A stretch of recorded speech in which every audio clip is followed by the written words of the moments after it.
How's it going? Jeff, Daul, Brando, good to see everyone. We're getting back into the Dathan. Good to see you too. This was just something I was wrapping up, going off of what we were doing yesterday. Like instead of having everything black and glowing, I just like kind of did it with the diffuse color and the constant shader and stuff like that. Michael, how's it going? I hope you found that file pretty useful.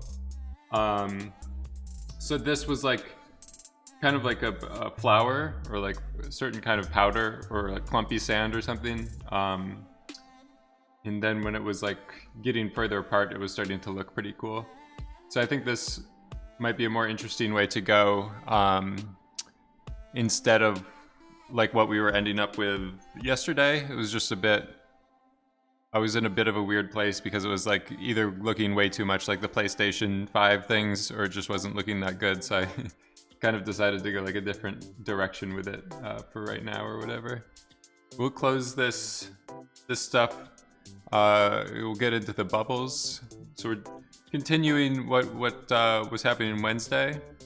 So we were just like kind of talking about the overall concept of bubbles, how to render them, represent them, how they might exist in terms of like the meshing process and all of that.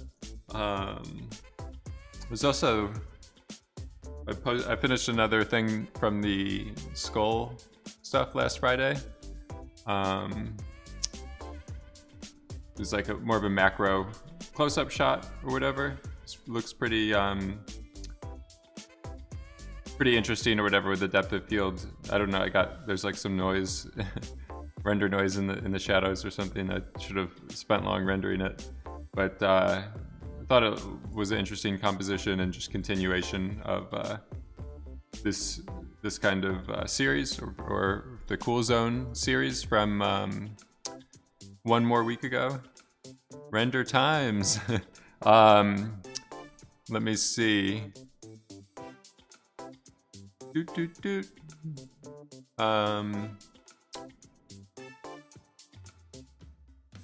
did it go? Here it is. Vegan Nuts, good to see you again. So this was the render time of 3 hours and 17 minutes for Redshift. It was on my other computer though, that this just has one 1070. I don't know if I can see the statistics of the GPU that easily with HQ. It might be, I guess, in the logs. One GPU, I guess they don't list the type, but it's a 1070. So it's not the most powerful one or whatever in this.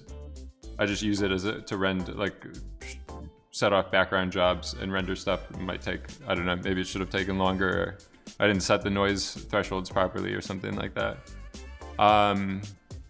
We'll get going with the, I guess the depth of field, even with Redshift, it still adds a bit of overhead or a bit of time.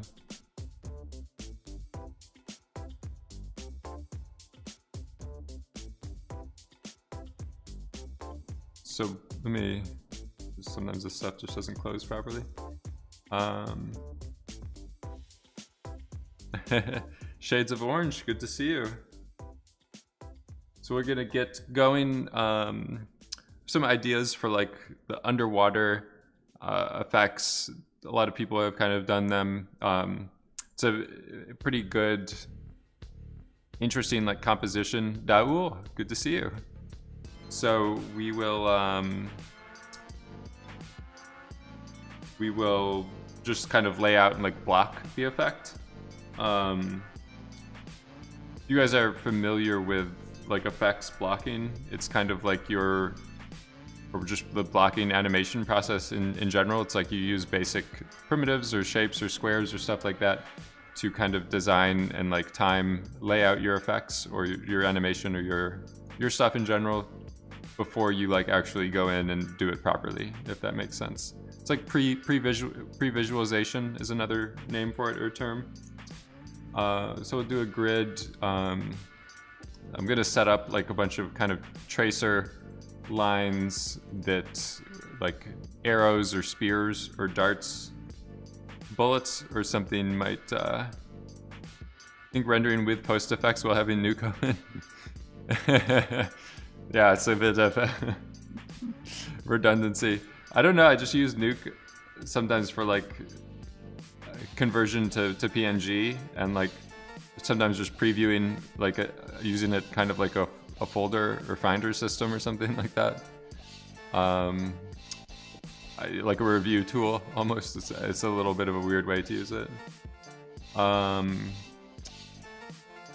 So we'll get started just laying this out.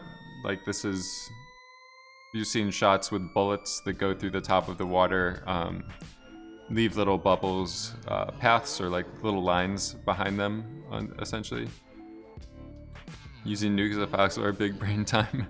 Yeah, I don't know. It's definitely a weird way to use it. Like with Linux, I don't know. There isn't a good way to. It's like you can organize your thoughts and stuff like that a little bit more easily. Like it's like brainstorming, like the visualization net or whatever. So if you have a bunch of different ideas, you kind of cluster them together and be like, oh, these might be an interesting series or they work well together. You maybe trying colors. This is like a bit of a different theme on the idea or something like that.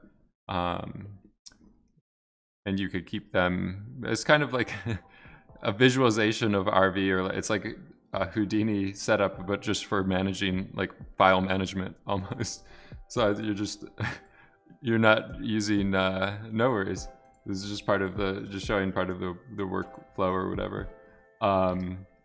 Yeah, I don't know. It's just like maybe I prefer spatially organizing my files like that instead of the file browser or something. It's a weird it's probably not the best habit to be in, but sometimes I do it.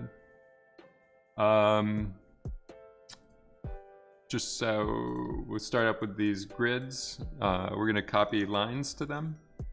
So we'll do copy to points. We'll just do a line.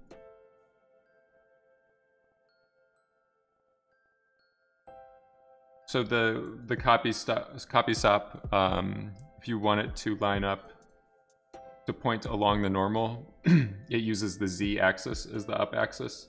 So we just need to set that up with our line.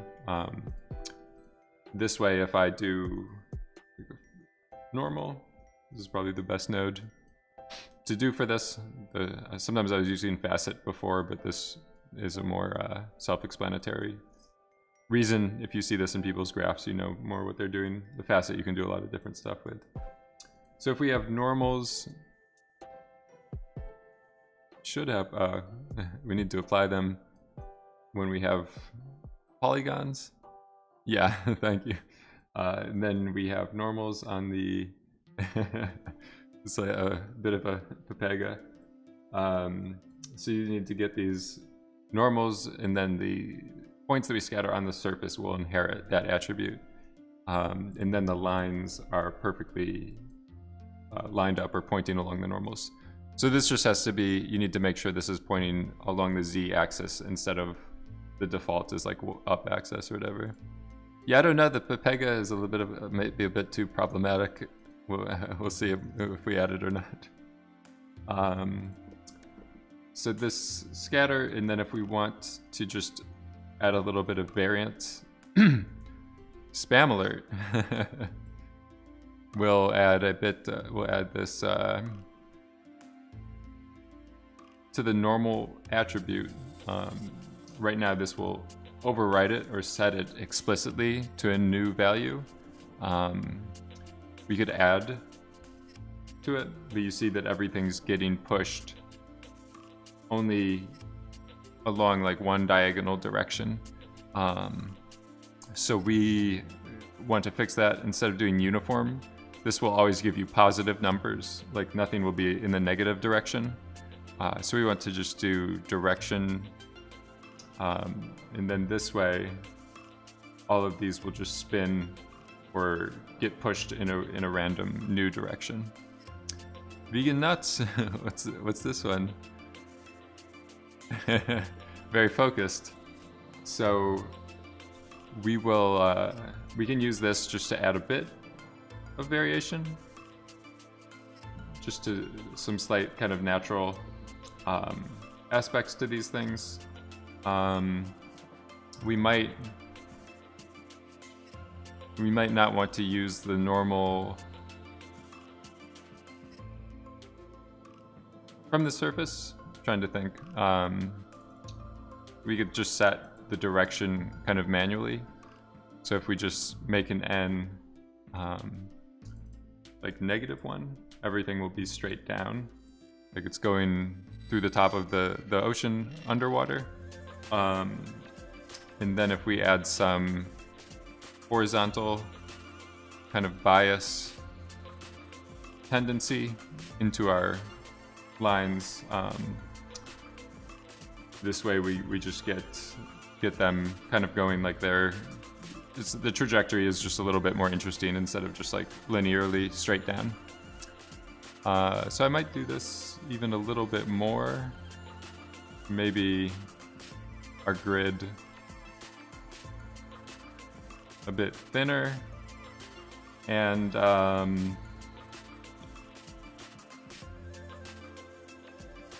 don't know, maybe just a few of them. We'll start with a little less. And we could also do randomize P-scale. We just want this to be one-dimensional, maybe custom ramp. This way we could set more easily the minimums and maximums. So I don't know if like bullets or like arrows or spears going into water, maybe some of them snap apart or they weren't hit as hard, or just compositionally, like it will be a little bit more interesting if these things stop moving or die off after a little bit. So I'll also just go ahead and set up a camera. So if we're doing like the proper blocking previs setup, just makes sense to lock in a camera angle as early as possible. Effects generally gets easier if you like if you have a camera to start with instead of like waiting till the end to do it. Just because setting up your domain, like everything's a little bit more optimized, you're not wasting as much space or stuff like that. I'm just going to point this just to line it up perfectly. The rest of this stuff should be fine with that.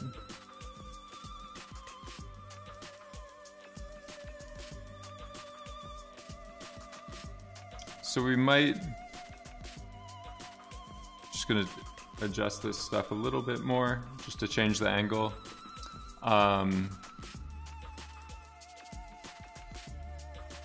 Maybe some that are longer. I wonder why the rotate Z on the cam always goes to crazy numbers while barely moving it. How crazy do you think the numbers get? Oh, like when it has the E exponent, like scientific notation. Let me see. Yeah, I don't know. I haven't kind of like this, I think, is like Houdini just has the habit of doing this where it uses this to represent really small numbers or numbers that are very close to 0. If you don't want to see it, you can just 0 it out, or usually like you could just ignore it because it's very close to 0. It's a bit like not artist friendly, or it's a bit like technical, but it's the way that the engineers like to set up their parameters. So we'll probably now, if we look at our point numbers, press the D key and go to guides, large guide font, just to make these numbers a little bit bigger. If we do a sort and sort these by a direction, so we're working along the Z axis, now you can see that they're going 0, 1, 2, 3. They're ordered by their spatial location, just horizontally along the Z axis. We might also just want to do reverse after the fact, so that we're going right to left instead of left to right. So this way, if I'm doing some activation or stuff like that, we have them ordered properly, and it could like shoot boom, boom, boom, boom, boom, boom, boom, all the way across the screen.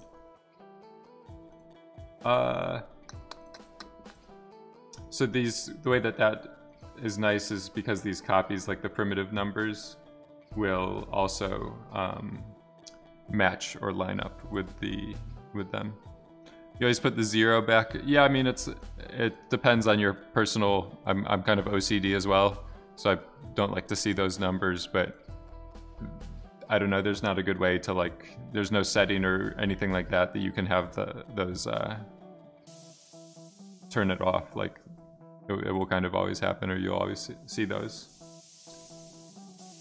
So let's think about how we could move emissions, or just choose areas of these lines that we might want to move things along. So these lines, they're always going to be one primitive that will be one polygon that will represent them. Like we have 8 primitives, 8 polygons, because we have 8 lines. Even if I resample them so that they have more points, we'll still always just have 8 primitives. So one thing I can do with the attribute wrangle, you just set this to primitives. You just do remove prim 0 for the input or myself geometry. Prim num is the current line or the current thing that it's operating on, and then 1 is the last argument to say remove the points as well. So we don't have anything, nothing left. But when we do this, we could also add a point. And this is nice because it will create the perfect amount of points. We have 8 points, 8 lines. So you always know that for each line or each primitive you put into this function, you'll get that number of points out of it. And then what we can do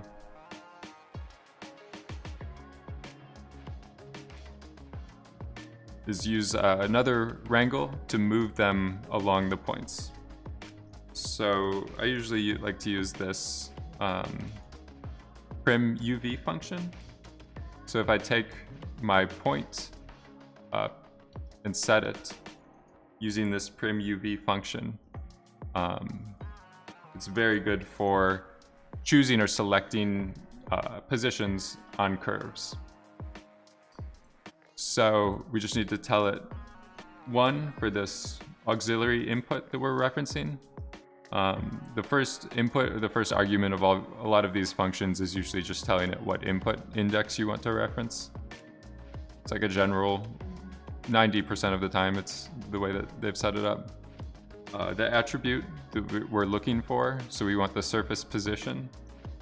The primitive number, which now that we have enough the exact same number of points that we do lines, we can use the point number and then the position on the curve. But it wants 3 numbers because it will work not only with lines but also polygons and squares and stuff like that, where you would give it like a u and a v parameter. So if I maybe just do this as a channel, this will be our position. Then I'll just set these other things to 0. And now we have our way that we can animate things along the curve. Does that make some sense to people? So I don't know, I'm trying to gently use some Vex without being a complete madman and getting lost too much in the codes and stuff like that. You don't need to use UVs for it to work. Royal Ontario, good to see you. All the way from the Great North. So this is using something that's these primitive parametric intrinsic spaces. There's a nice area of the docs that goes over these pretty nicely. But like with polygon curves here, you can see it's telling me the coordinates like along the curves. There's other stuff as well, but it basically like this primitive parametric spaces implicit UVs is different than the UV attribute on the geometry. It means implicit UV is like something that's like just based off of the nature of geometry, like actual geometric proofs or algebra or whatever. Whatever kind of high school geometry class you took is more of like that kind of every primitive has its own prim UV space, and this is showing how it gets determined essentially. So I don't know, the implicit is a bit of a weird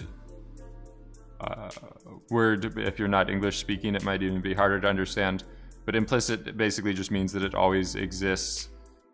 Like if you're a person, you're always going to have surface area, you're always going to have a volume. It might be different for different people, but I don't know, it means like that. Shades of orange, you think I should use the extract centroid? Is better. Could have cut out a step here. Set this to maybe I just don't need that. And then we run over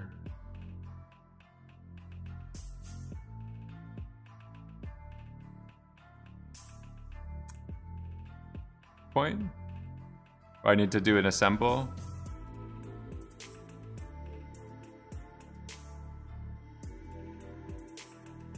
Oh no, I'm gonna bail on that for a little bit. Yeah, I don't know, there's other ways to do what I did. Like another way, if you don't prefer Vex as much, if you just do primitive, you can scale everything to 0, and that will snap everything to their centroids. And then if you do a fuse, yeah, I mean, I don't know, sometimes just depending on the day, how my mood, if I'm typing codes or wanting to use nodes more, I'll set things up differently. So you can also do it primitive and fuse with this remove unused points from degenerate primitives turned off, and then this will make sure to consolidate the points but not remove points that don't belong to polygons, is basically what this one's saying. So that's another way to do it. I think there's a few other things, like with a for each piece or for each primitive, you can do some stuff in there, but I don't know. It depends what how much of a hacker or how much of a node person you want to be on the day. So now we have our simple animation slider we can use to move things from the start and the end of the curves, but we're not going to be able to control individually, like delay or offset our lines. So we'll just go in with like a custom function to change that. So if I do float u, this is what I'm going to use instead of a channel to set the position. So it initializes this variable to 0, and then we could set it, like if I just add time to it,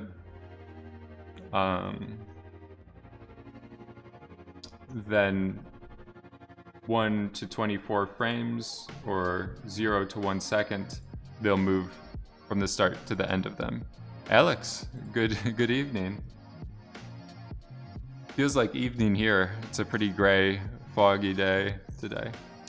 So now we have them just moving along from the start of the curve to the end of the curve over the duration of 1 second or 24 frames, if we're working at 24 frames per second.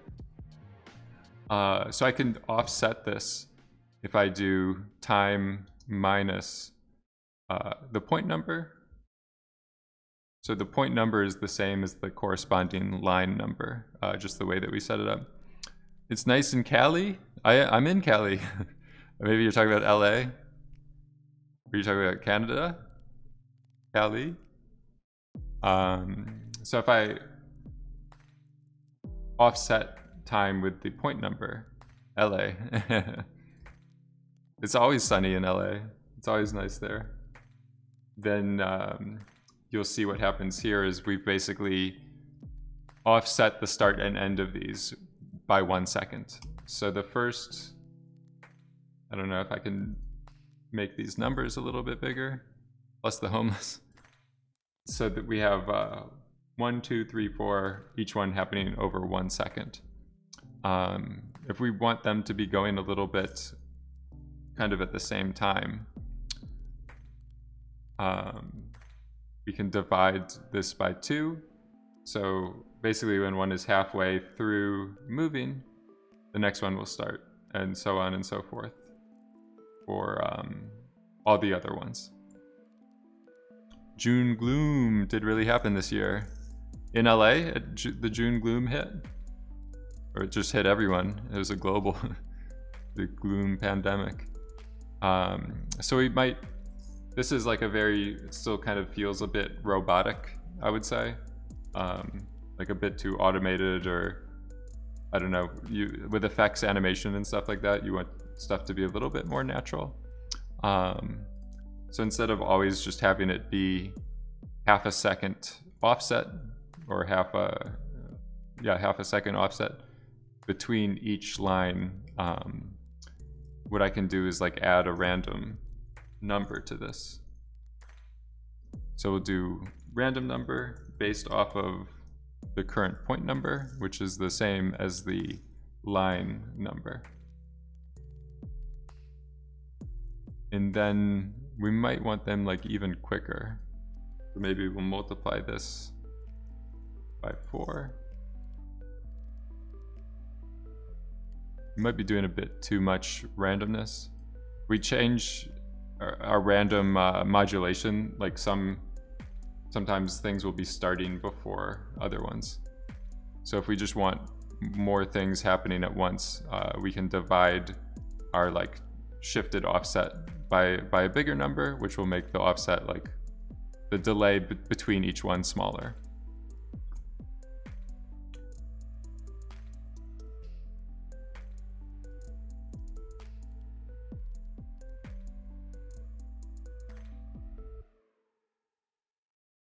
Let me just go outside of the camera.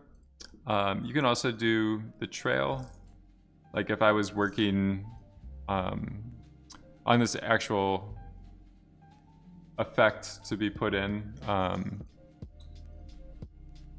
this way would be another quick way of just like visualizing kind of the history. It's like using the, I think they have it on their nodes now.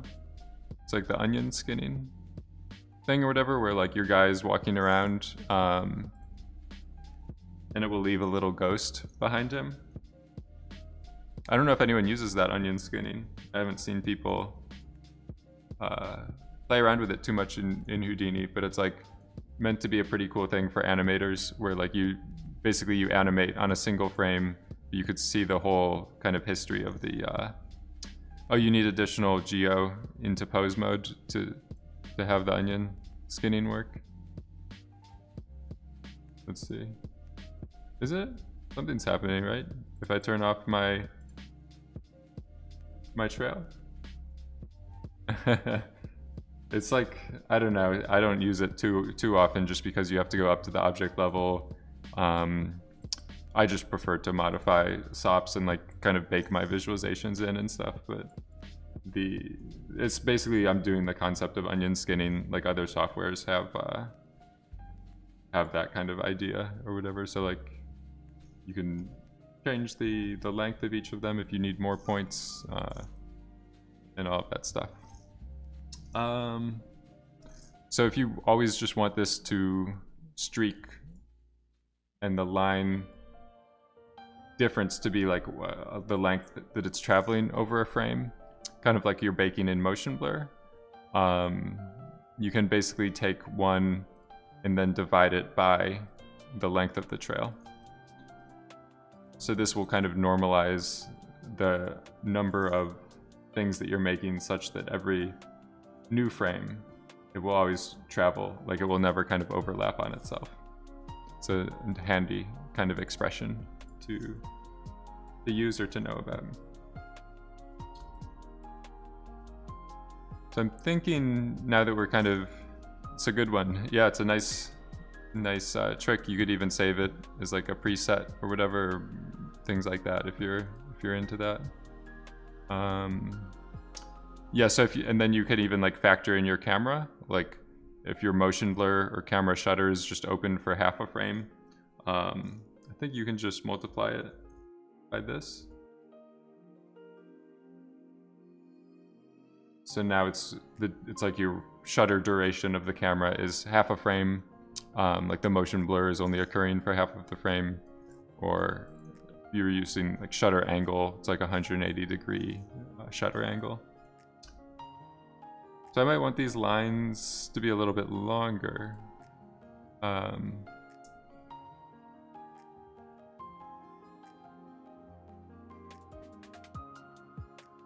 Cheating motion blur.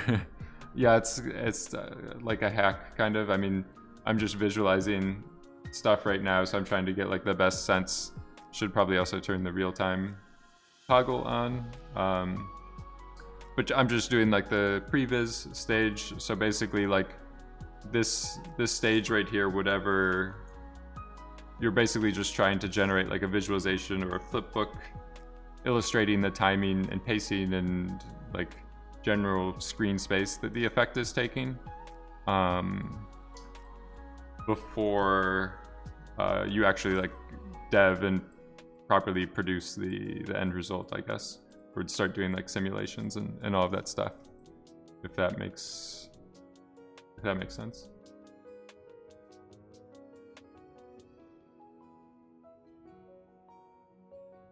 So if I don't want these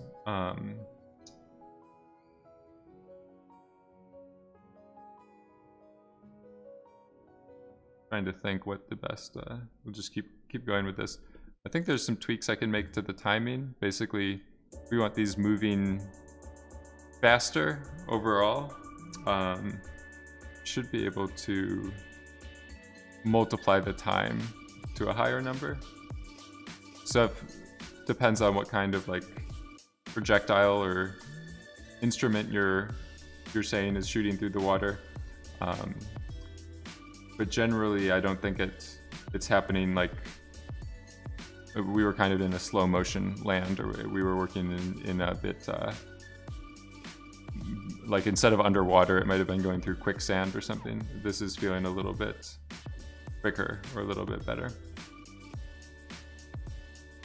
Does that make sense so far? I'm gonna call this done for the end of the kind of blocking phase.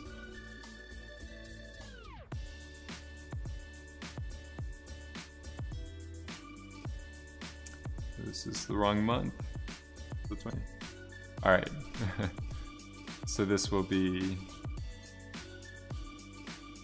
projectile blocking. It just depends with all this stuff how far you want to push, like depending on the client you're working with and stuff. If you're just talking directly to your supervisor, this might be good enough to show them because they're like a pretty experienced effects artist. If you're sending this directly to like an editor or someone who's a little bit less knowledgeable about like doing visual effects with computer graphics or anything like that, you might want to like add some kind of dressing or a little bit more stuff to kind of illustrate what's happening. So like you can very quickly make like an ocean surface using this ocean nodes inside of Houdini.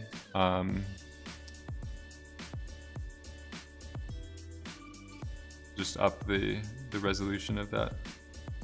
Yeah, I didn't really change too much. Alex is asking, really like the look of your nodes.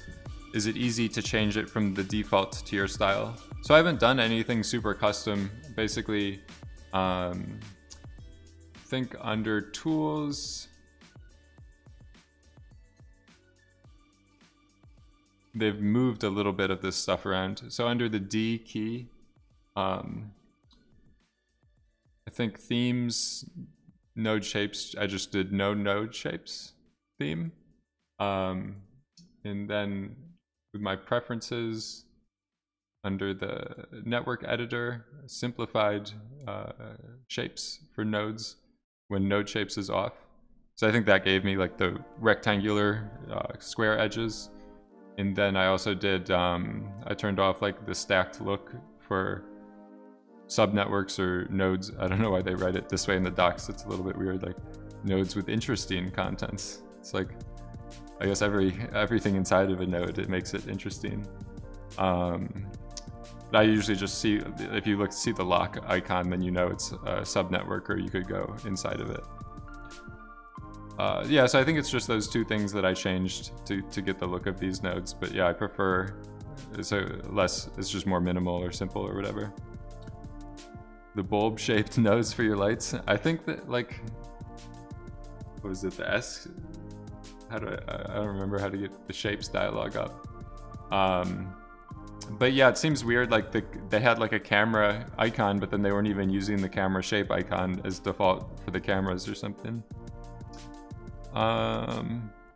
So if this, I mean, it depends on like the conditions of the water and how much time you want to spend. Like, we don't want our bullets to really be going through, this is more of like a stormy ocean or something like that.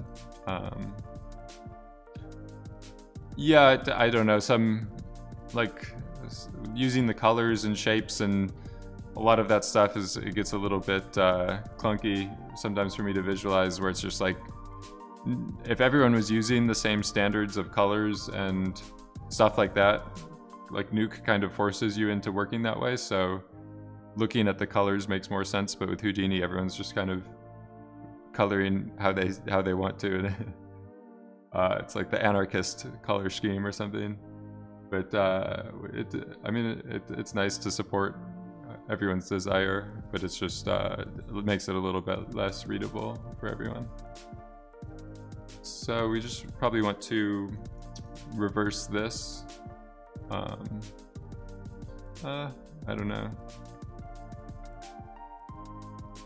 We weren't getting too much lighting. I think I just need to do another normal. Maybe not.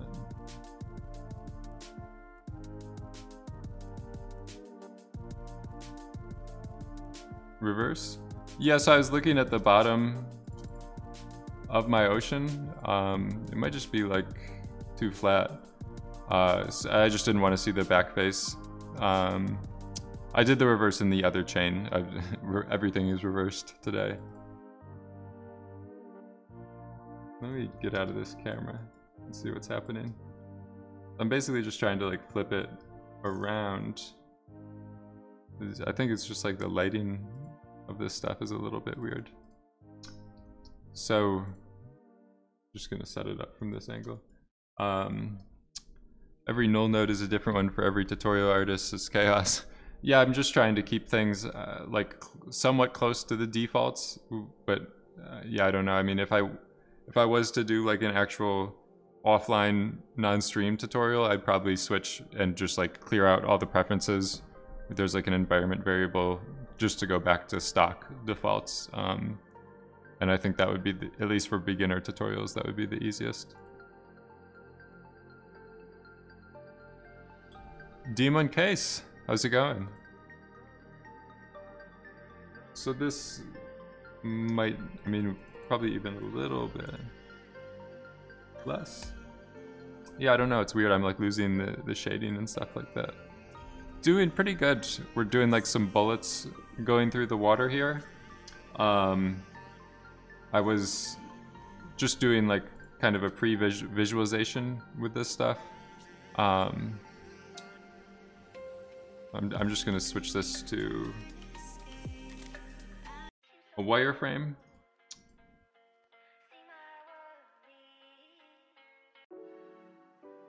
So might be a little bit easier just to visualize for, I don't know, just for illustration purposes or whatever. So now we have our like ocean kind of moving around in our bullet lines. Boom, boom, boom, boom, boom. Yeah, it's like, so we're gonna make air bubbles floating up and trailing off of these guys. I was just illustrating like these, if you're blocking out effects like magic spells or any kind of particle-based effect or volumetric effect, sometimes it's a good idea just to like get a template for the timing that you think everything should happen at before you actually do a simulation. So I think we're good with this step. Just save it again over that file. All of this stuff here, I'm just gonna kind of consider it to be like visualization, and then this nodes right here, we're actually maybe just duplicate them over, and this is like, we'll start building properly the effect now. So we go back here and we just have points, point numbers, 1 point for each line, and using some vex, we're offsetting them along the lines according to the timeline of the scene, with a slight offset according to each line.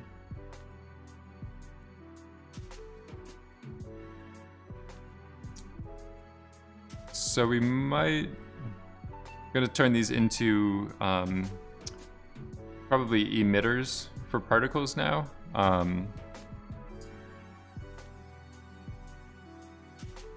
Let's just do a trail. With this one, we're gonna compute the velocity.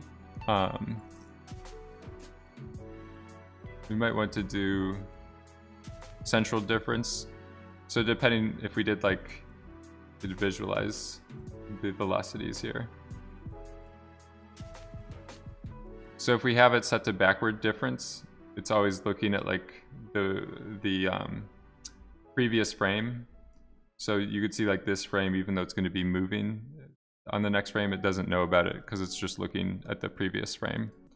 If you do central difference, then it can do a better job because it's checking both the previous and the next frame.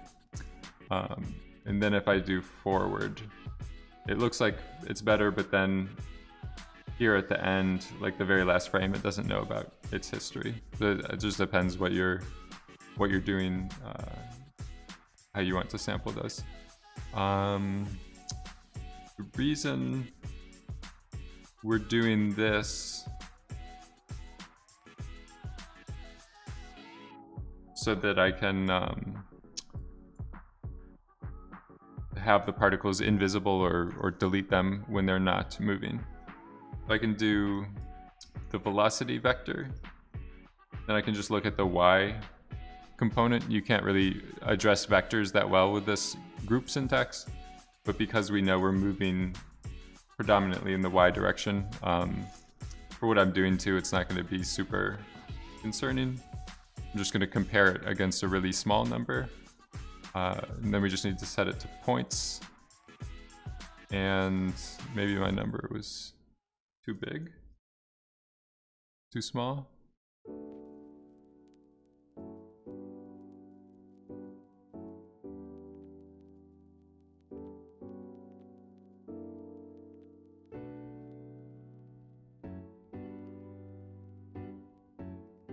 I don't know. We did something wrong. Oh, I know what's happening. So they're negative numbers. They're going in the other direction, if that makes sense. Like, because all of these bullets are moving down or towards underwater, the y velocities are going to be pretty high negative numbers. Why it would have been a good idea, or sometimes people work with this thing open just to, at a glance, you can like see some of those values.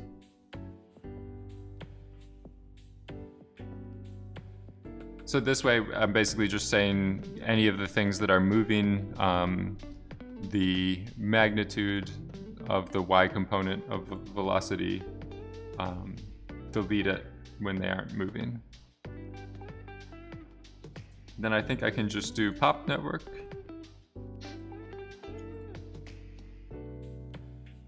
And then this one, it's pretty nice. It's got like everything I need, but scatter to surfaces doesn't work for this case because we just have points, we don't have any surfaces.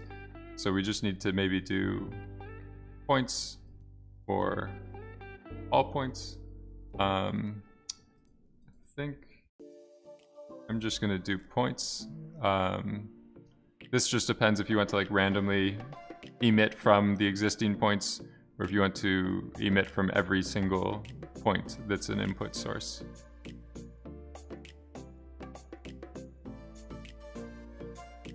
And it's nice because this automatically inherits the velocity. One of the things though that happens with it is like most of them, because we're kind of working in a vacuum, most of them stay with their leaders, or if we zoom out, everything just kind of keeps moving forever. So these kind of air bubble things usually have a high amount of drag, like they're moving through a thicker surface. We might want to do some more substeps if we're just working. How do you move the points? The wrangle? Yeah, there was a wrangle. I should name these. This is just replace lines with points. So each line just gets turned into a point using these remove and add functions. And then this will be animate points along lines.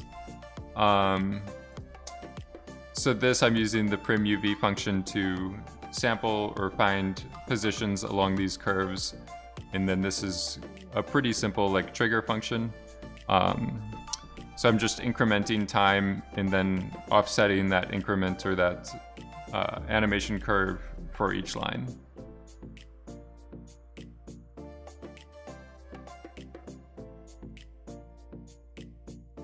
So these, it depends how much like drag and stuff you want. The bubbles usually like immediately kind of slow down and stop.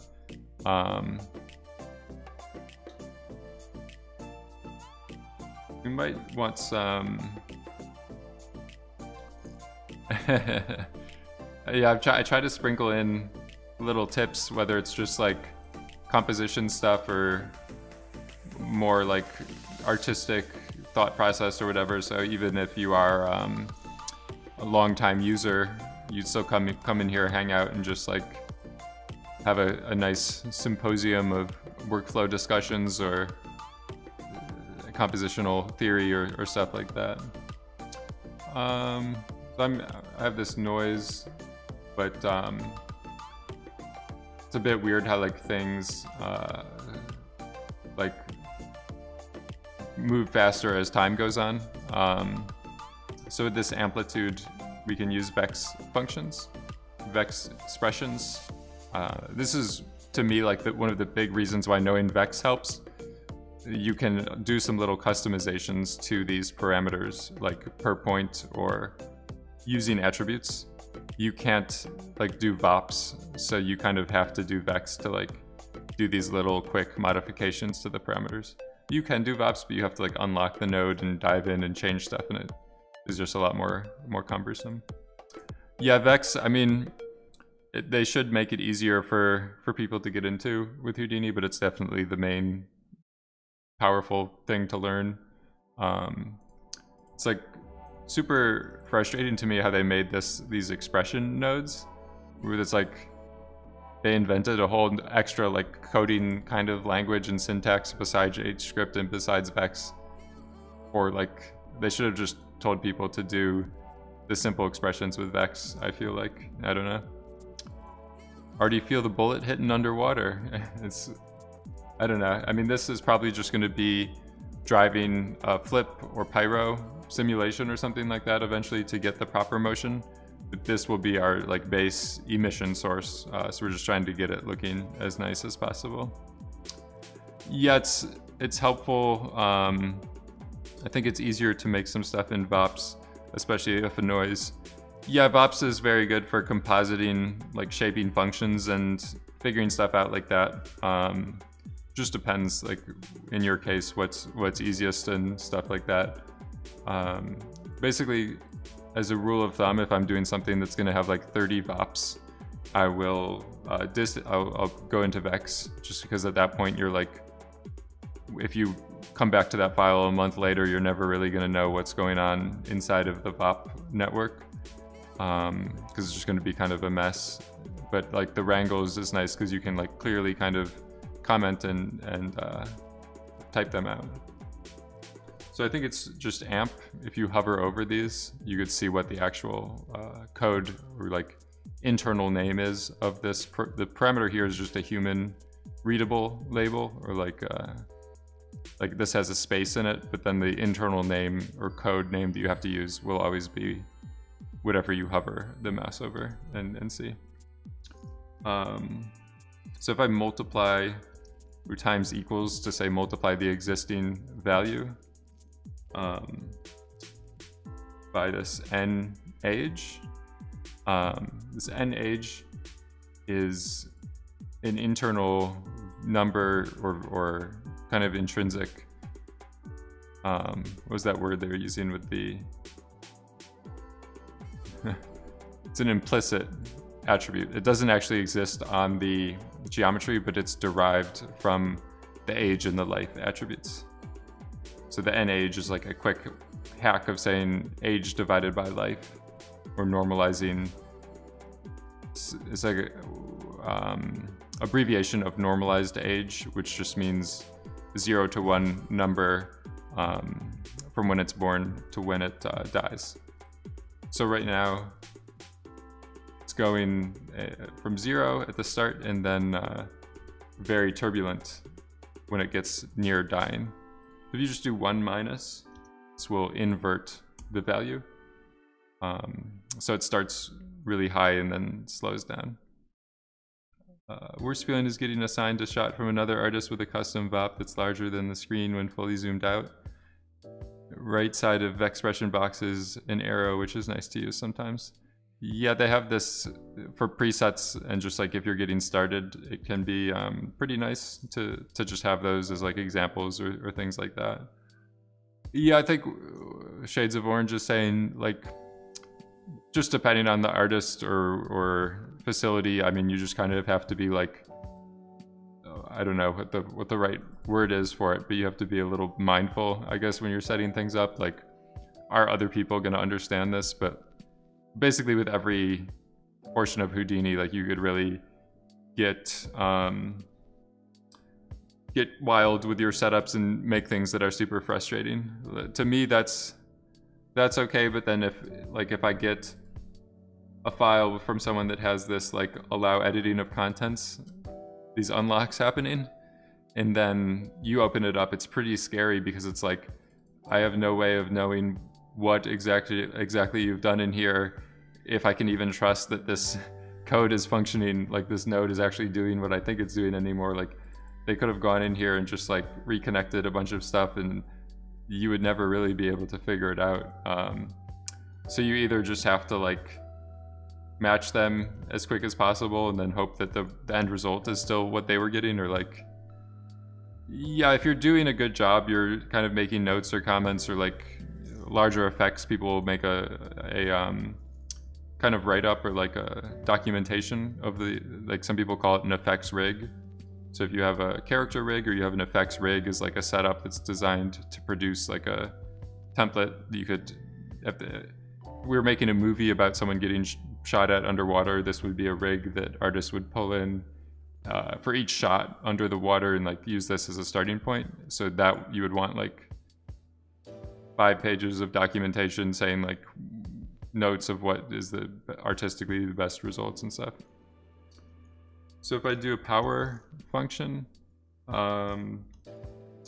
this will just make things more extreme. So like it's kind of like a gamma on the mask that I'm setting up here. So only at the start of my particle life will these things move around like that. And then it's basically just very extreme at the start of the age. There are often notes, but sometimes there's something like make noise next to 20 nodes that do really complicated stuff with a bit of noise. Yeah, it's like, yeah, sometimes the SOP chain isn't that clear and it's like a bunch of redundant nodes and you don't know if they were just being lazy when they set up that way or there was a specific reason to doing it or whatever.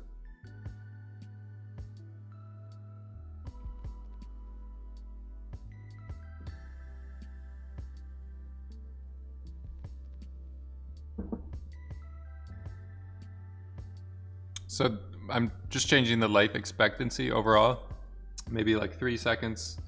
Yeah, I don't know, you can get into all kinds of problems and weird things happening with scenes in production.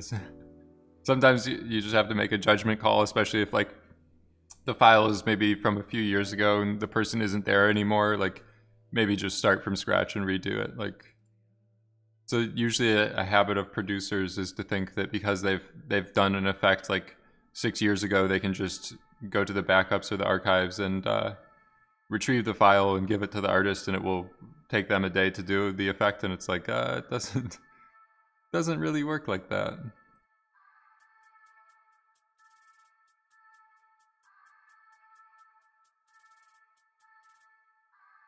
So I think my amplitude, I just want to go a little bit lower.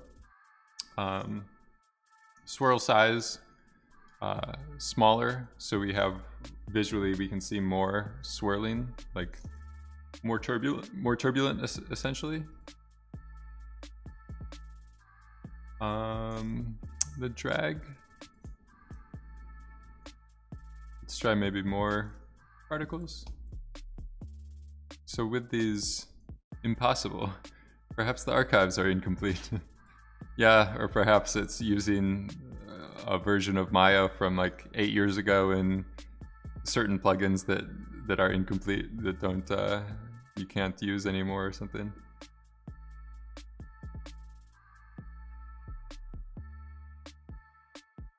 So we might also want to add some variance to our velocity, like kind of randomization or structure so that these things aren't perfectly thin. I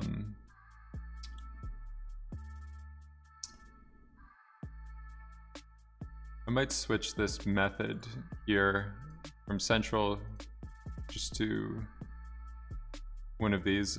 So the central, you do have some problems because it will be like when it does exist on one side but not the other, it will be half strength or full, like the strength gets messed up or whatever.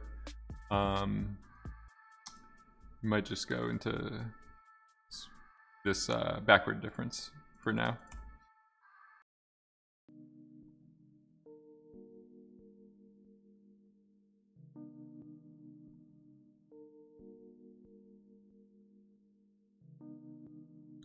And then so I don't know if I'm getting too nitpicky here, but like sometimes this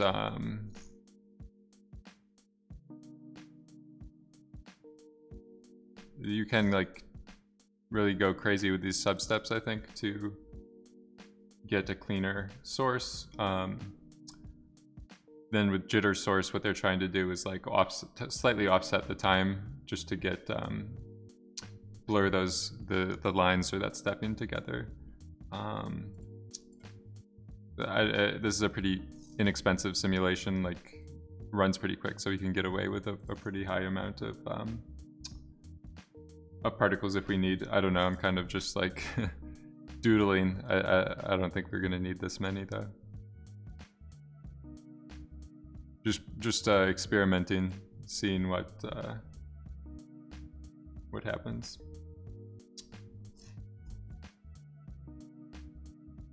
Sometimes you can do the D key as well, do disks. Which is like another way to visualize something closer to the end result.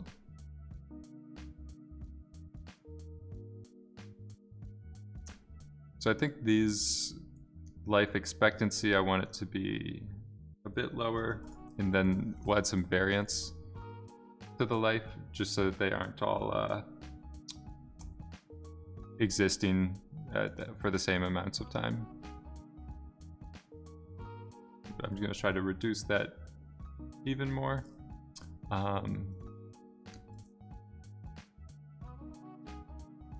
Something like that, maybe.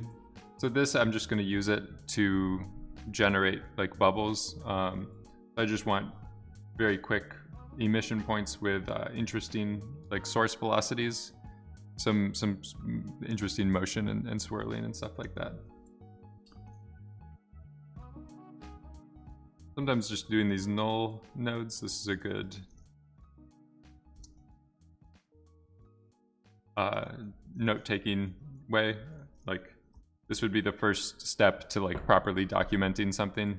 Like labeling everything clearly is just you're breaking your entire process down into like macro processes or micro tools, essentially, individual tasks. And then you're labeling the task or the end result. So like if the next step might be making a sticky note here that would be like, this should be a base particle sim that we're going to use as a source for Flip or as a source for Pyro that will be somewhat, I don't know, interesting, or that I'm not a good job. I don't do a good job at documenting sometimes. So we have these bubbles here. This one's a bit weird. Sometimes we go inside, they have this seed on your emission. Like if you change it, basically it will give you a new random emission, like the distribution of the emission will be randomized. It might have to do with just the way that that line is looking. So if I just go back to my p-scales and change the seeds, looks like it's still happening. Maybe my thresholds.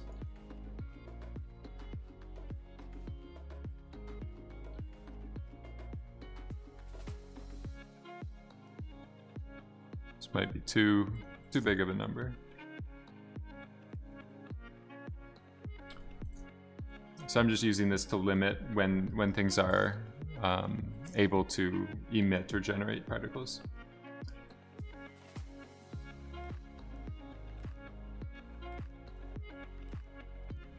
I'm gonna add some more randomness to my like trajectory lines. So just playing around like compositionally, it might be interesting if things aren't always 100% parallel.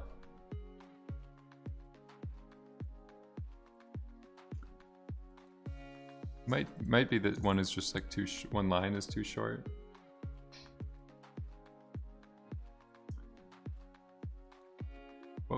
try 81. Boom, boom, boom, boom. I was just trying to go a little bit higher.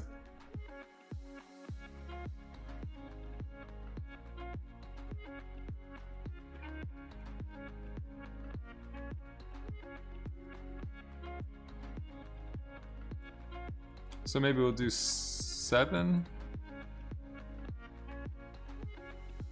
I think that's looking pretty cool. Pow. Pow, pow, pow, pow, pow. Yeah. So let's just keep going. Do stop network. I'm gonna set this up. The most important thing, whether we're doing flip or anything like that, is the size of the domain that you want to be simulating, like the size of the tank, the fluid tank, aquarium, underwater, or whatever. If you do a trail, this time I'm gonna use it for something else. So the first time we were doing it with like onion skinning to save a history or bake in motion blur, like the icon looks like. But this time I'm going to do it like 200 frames. So now if I go to frame 200, it's going to take some time to simulate, but this will basically give us like all of frame 1 to 200 merged together, or copied and saved like that. And then if I just do a time shift and delete the channel, this will give us like a frame hold effect. So you can see it removes the time dependency. Now we just have basically a static copy of all of the history between frame 0 and 200. And then with this box, this automatically like fits or snaps to the bounding box or encapsulates all of the trajectories. So now we have a very nice knowledge of spatially with a box what paths all of these bullets take up. Sometimes I'll do an additional thing like with a clip node. And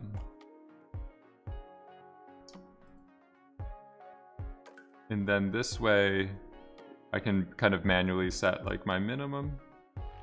So if I know my camera angle is chopped off at the bottom there, I don't need this kind of stuff. That the outliers can really increase the like particle count or voxel count of your simulation. So you can clean up and get rid of some of that stuff. It makes a big, it saves you a lot of time later on. I might also want to do one from this side. So if we go along the Z axis,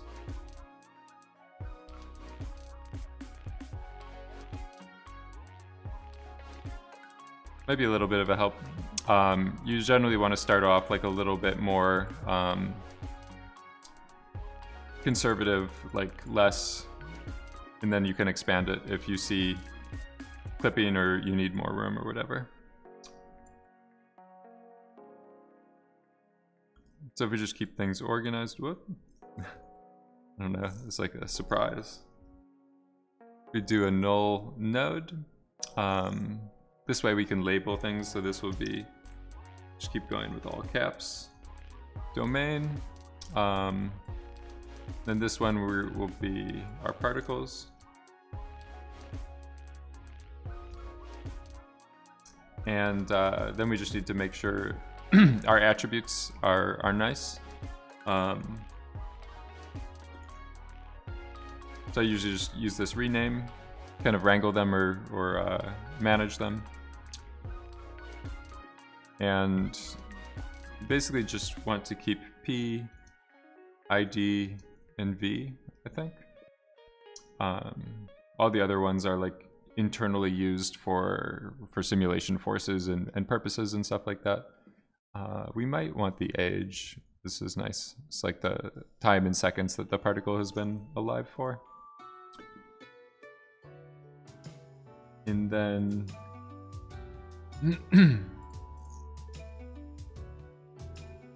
let's do another randomize.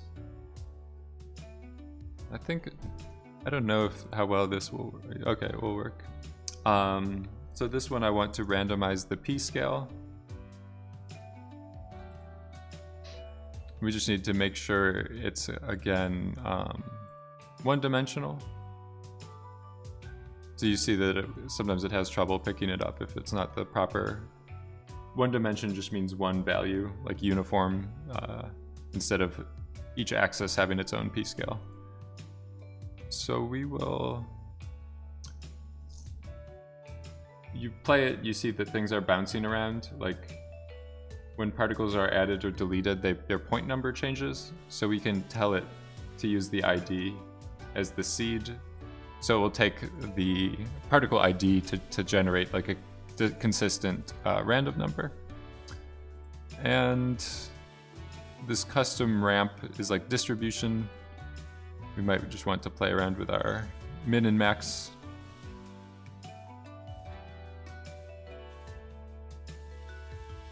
Now we have something a little bit nicer. We might want maybe, these are bubbles, like visually, I don't know, let's examine something here. Whoop, it might still come up. Maybe I want the underwater ones. Yeah, I don't know, I mean this isn't the best example, but like, if we look at the big ones, there's 8 or 10 big ones, but then the smaller ones is like maybe 100 or 200 or 500, it's a lot more. So this is what we're kind of doing with that ramp. Just have a few larger ones, more smaller ones.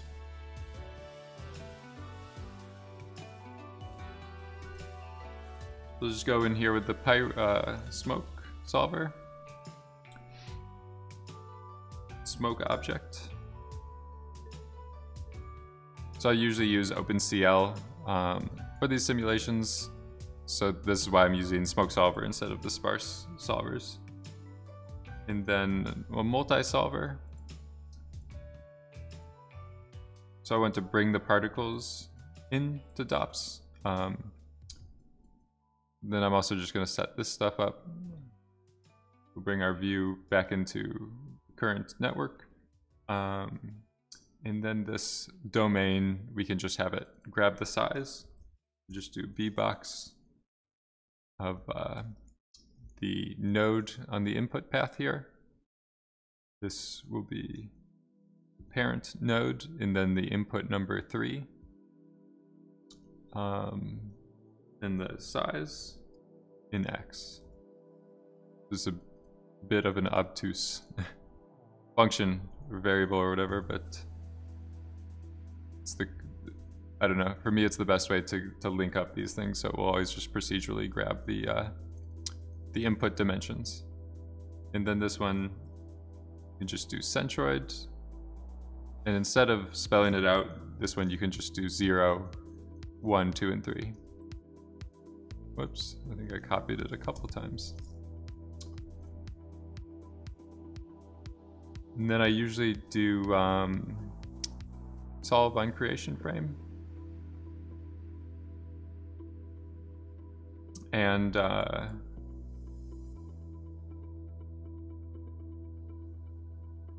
then with this guy, use external SOP.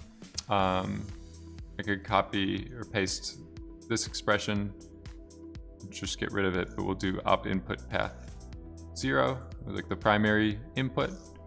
We just need these backticks around everything. And now we see we have the particles. So if I disable this, we don't see any particles.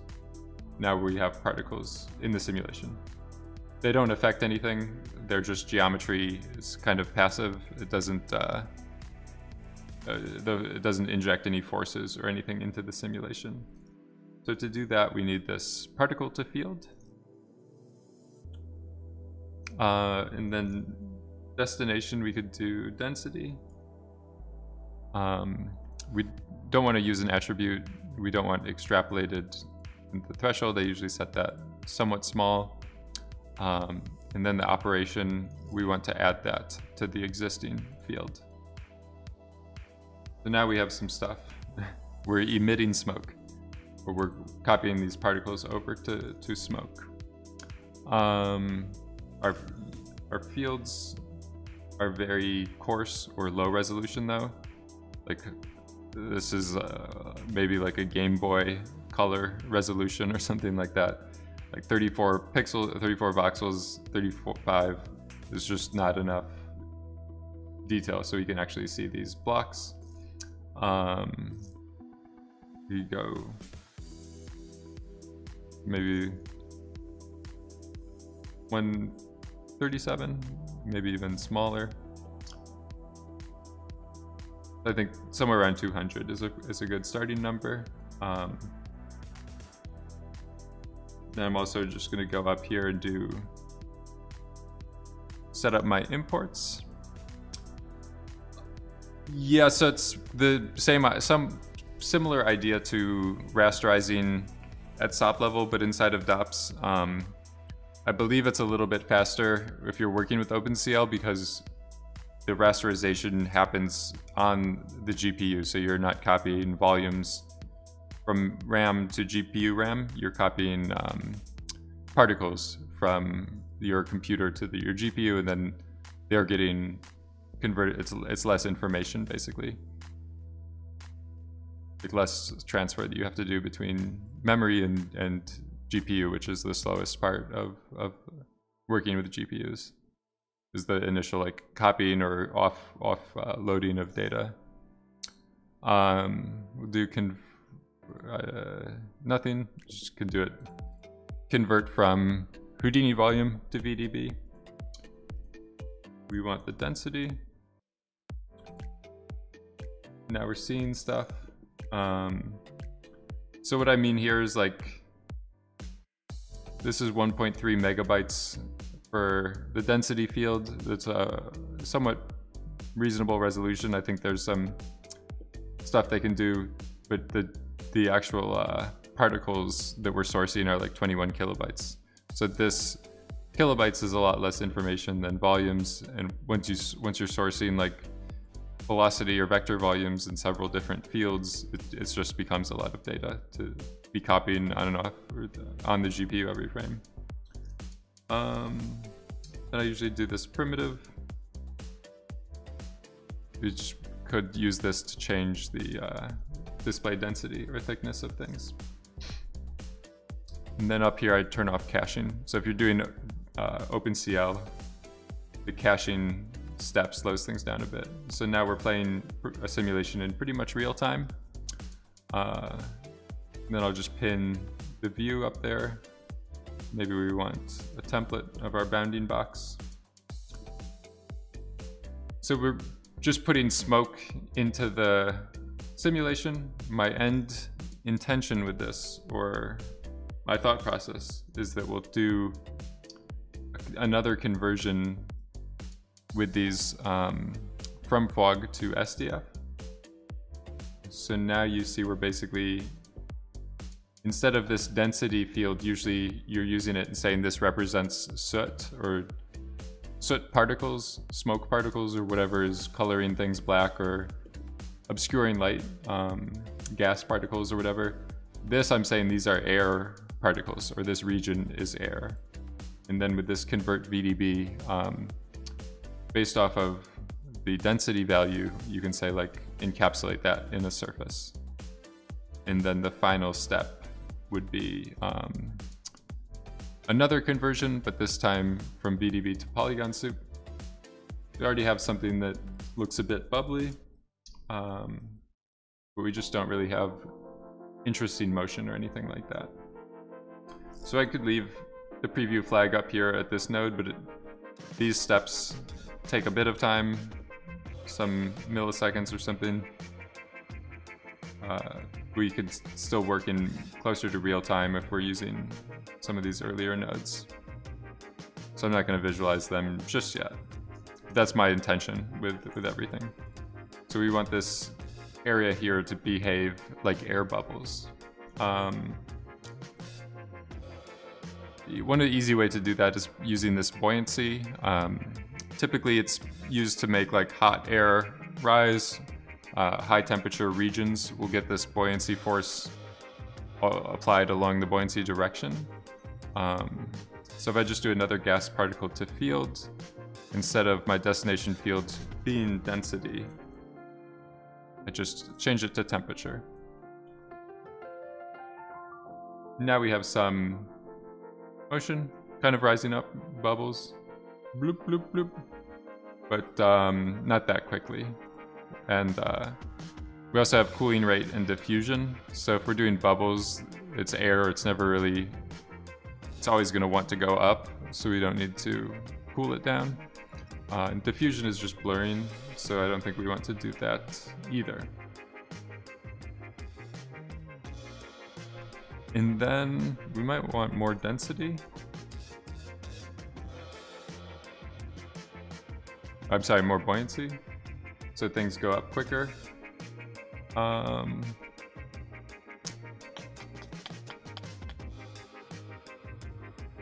We could do some cooling rate, kind of like the bigger bubbles are breaking up or something like that, but for right now, I think we're good the way that we're setting things up. Might just want even more buoyancy. We'll do 155, breaking records here. Boom, boom, boom, boom. And then when we go back here, I don't know, somehow the normals or something got messed up. What do you think?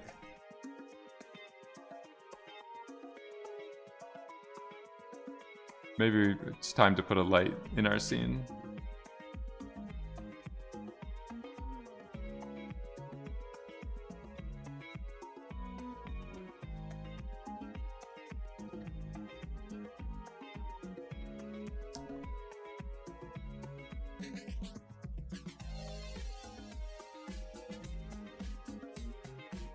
Might just be my geometry isn't represented that well. Like these operations here can be a bit messy sometimes.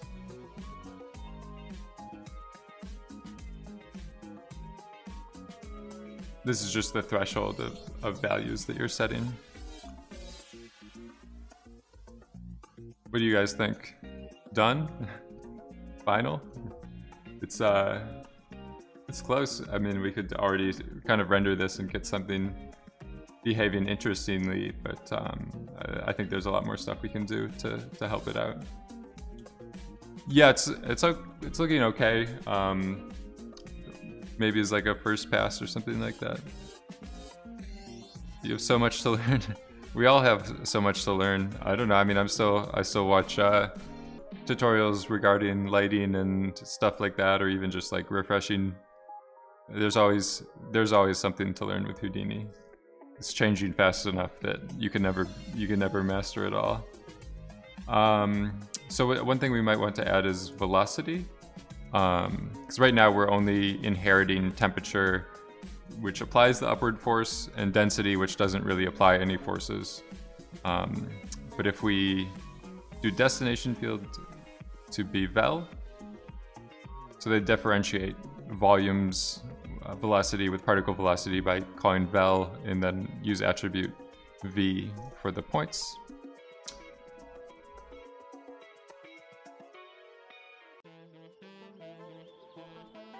So we might have gotten a little bit ahead of ourselves with the division size. Just gonna go back smaller with it. I think displaying VDB is quicker because it's a sparse volume, so it's easier to like copy it back to the viewport to display it. And then with this velocity, we could try maybe source pre-molt. This is like scaling the source, so the more that we add to it, then the more the kind of the velocity inherits the motion. So this would be more like bullet trajectories above ground or something like that that are you're shooting a musket through a cloud of smoke or something like that, or I don't know, like a flak cannon, things would trail on or keep going in their general direction for longer. But underwater, it tends to slow down and then just go upwards like very quickly. Another thing is that like when we're sourcing, this DOP network is only considering these particles for a frame. We can actually grab this trail that we were doing, like the motion blur hack. And then this way, what should happen should be making multiple copies of these. They might not be moving fast enough ever to really see. Let me examine, inspect things very diligently.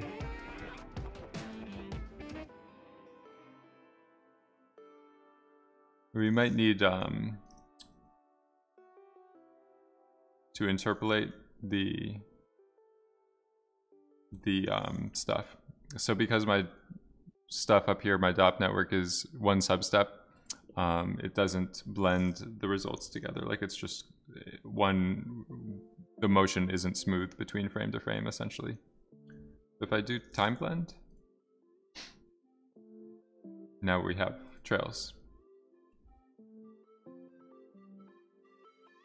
And then because we're each frame, we basically want to say add this entire area of bubble of air and also motion or velocity. So just this way, boom, boom, you kind of miss or you skip over areas.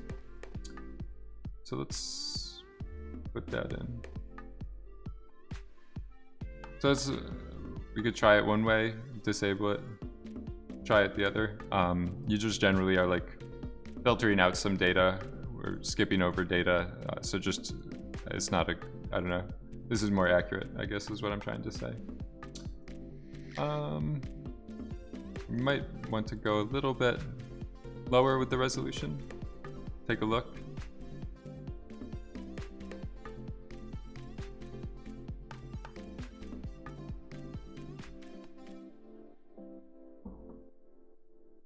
So one thing that happens here is that these are all moving upwards. You see a lot of like mushrooms and stuff like that. So this, we want to break up this pattern so that it's not as, everything isn't like moving up. I don't know why it happens, but with water, there's like underlying currents and stuff that you don't visually see, but things get moved around more. So we can replicate that using this turbulence node.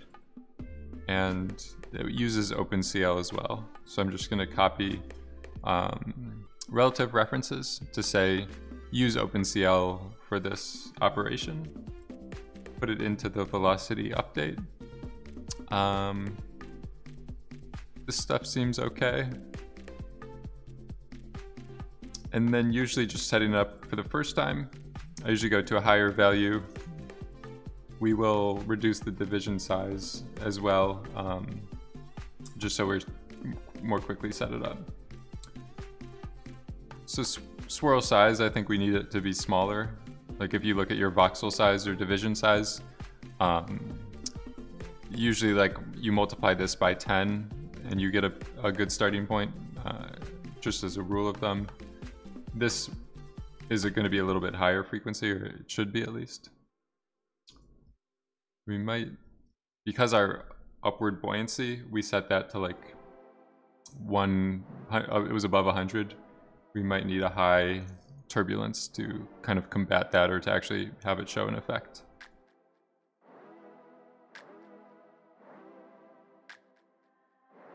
This might be a bit too high. It seems like we're really, really grinding stuff. But generally I like to see too much of a result of an effect and then dial it back, instead of like if you're just always like a little more, you might not even really be changing anything, or I don't know. That's my thought process.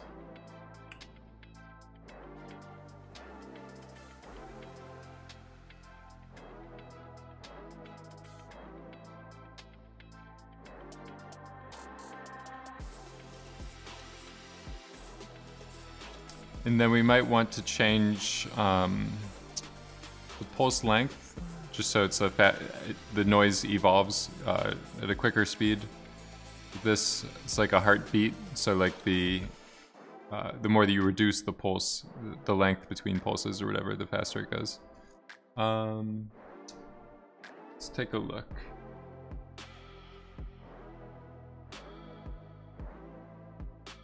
Yeah, I think we'll be able to get into lighting and shading and stuff like that. Looking at the time right now, we're we're on track. Nothing's gone horribly wrong, I think. So let's visualize this stuff.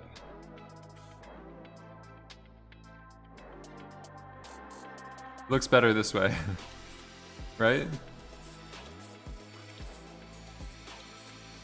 So there's some disappearing of air and stuff that we might need to tackle. There's other on water scenes. Do you dissipate? I'm not sure what you mean. Like it shouldn't be dissipating. It shouldn't be. Let me. So basically, if you work at a low resolution,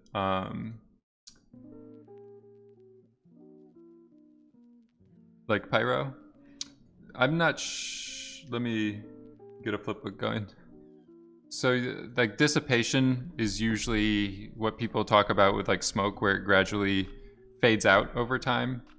Like it disappears or kind of dissolves into the other air. There is some dissipation happening here. Like technically you shouldn't see these bubbles ever disappear or break apart. With Pyro, depending on the resolution that you're working at. September, how's it going? Depending, like with Pyro or voxel based simulations, there's kind of something called like numerical dissipation. So even if you don't have any dissipation enabled or turned on, values will always move towards zero because of the advection process. Like things are always, every time you move stuff, you interpolate, you move, interpolate, the numbers gradually get lower. So that's why some of this stuff will disappear like that. There's a bunch of different options for ways to fix it or approaches or stuff like that. There's not ever a physically accurate solution or 100% proper way to do it. Some things I've done in the past was to multiply like the density by a certain amount, like 1.1 every frame, so that you're like combating the dissipation by boosting it. It's kind of like a weird tug of war between the two things or whatever. The issue with that is that you can get expanding things. So like instead of the bubbles collapsing in or disappearing on themselves, they just slowly grow and keep expanding. So we could try that and see how well it works. Another thing that we can do is basically like an additional simulation that what I've done is like you add a bunch of particles to it. When the particles are inside of the surface, you treat them like they're internal air bubbles, like we did Wednesday, where it was the cookie cutter like internal bubbles. And then as it collapses, you just render them like regular air bubbles. So it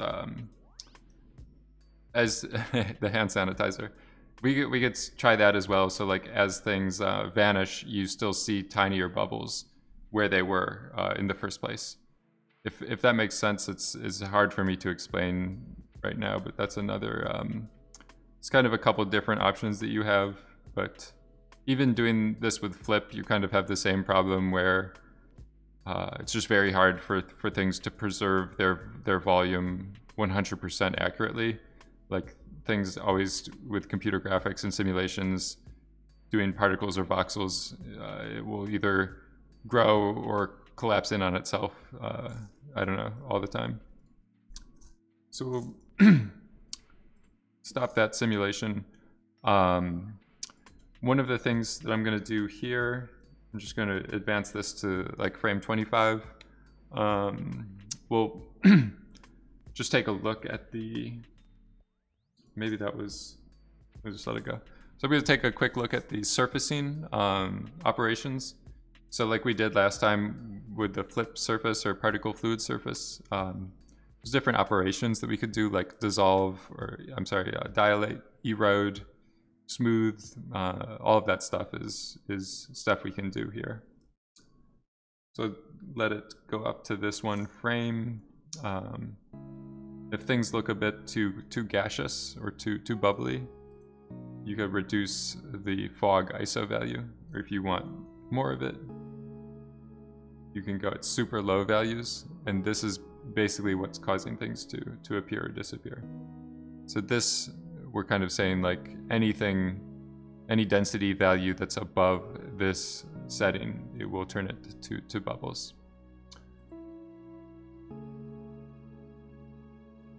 So that's why things were appearing to kind of dissolve or disappear.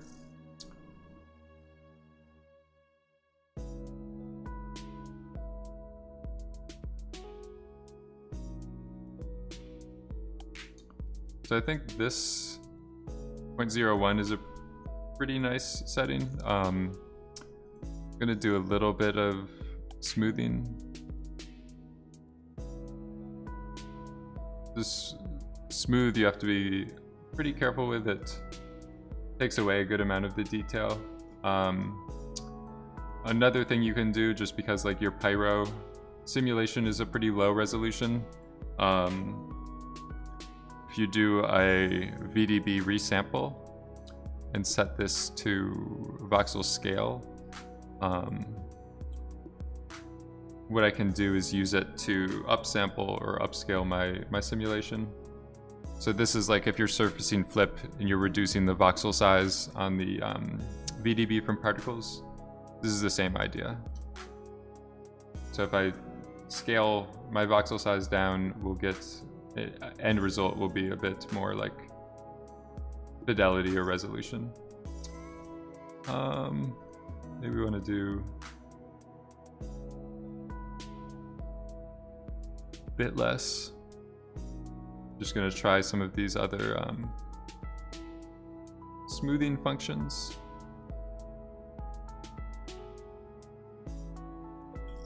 So maybe this is looking pretty good. And then visually overall, like if you want to see bigger bubbles or smaller bubbles, you would just be changing this min and max p-scale settings on the ramp. One thing that I am noticing, I think, is that we have like the structures of particles are too big. Like we're just getting these big chunks of bubble or turbulent air or whatever, and we generally want to see like more gaps or spaces. So if I make my minimum even smaller, you go up to my other visualization, back to the disks to see the scales.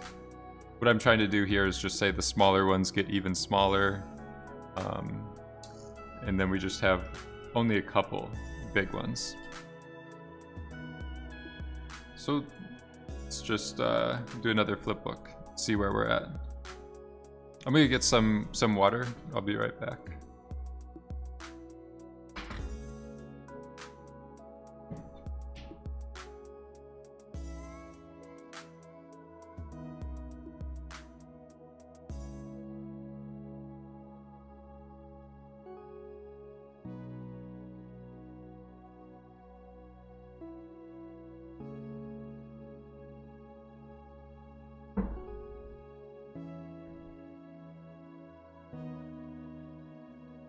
How'd it go? It's a little bit better. So that's what I'm saying, is just clearing out some of this area, like compositionally. We're still adding other bubbles and stuff, so we just want more spacing between all of these bubbles, essentially. And I think our turbulence is a bit like off. The pulse length is too low, like it's updating too quickly. So we'll elongate the update time of the noise to make it move slower. And the scale will do a little bit less. Sometimes with these advections, I'm switching them to this better option and maybe this reducing the CFL. This kind of stuff will help a little bit preserve, like that, prevent the numerical dissipation stuff that I was talking about. I think we'll give it another try. We changed a few things. We'll see what happens.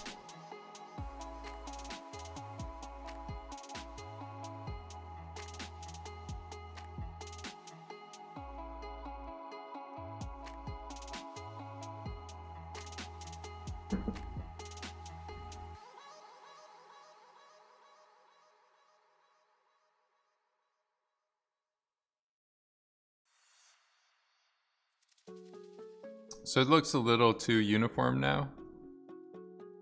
Like our turbulence is a bit too low, I suspect.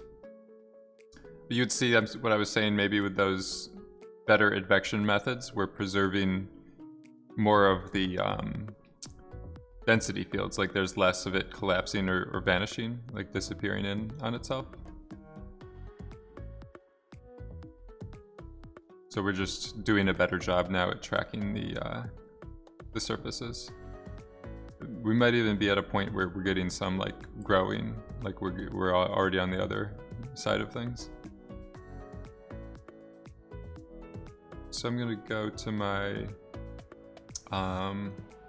ISO value. The higher you set this, the less, like the smaller, or it's kind of like the same idea as dilate, erode. Let's go back to a good noise setting, more powerful noise. And then let's do another flip look.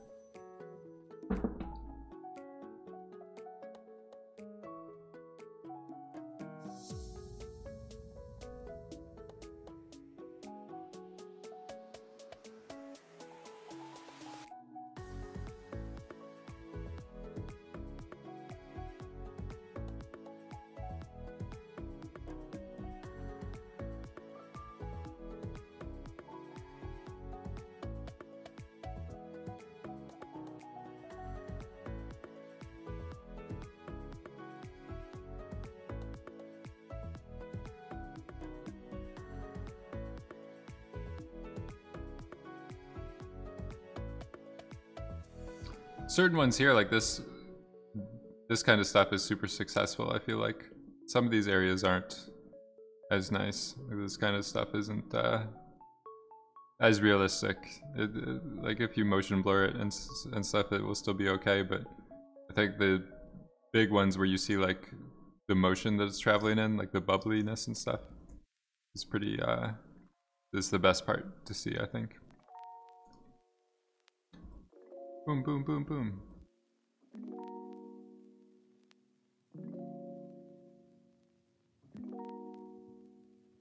These ones here look pretty good.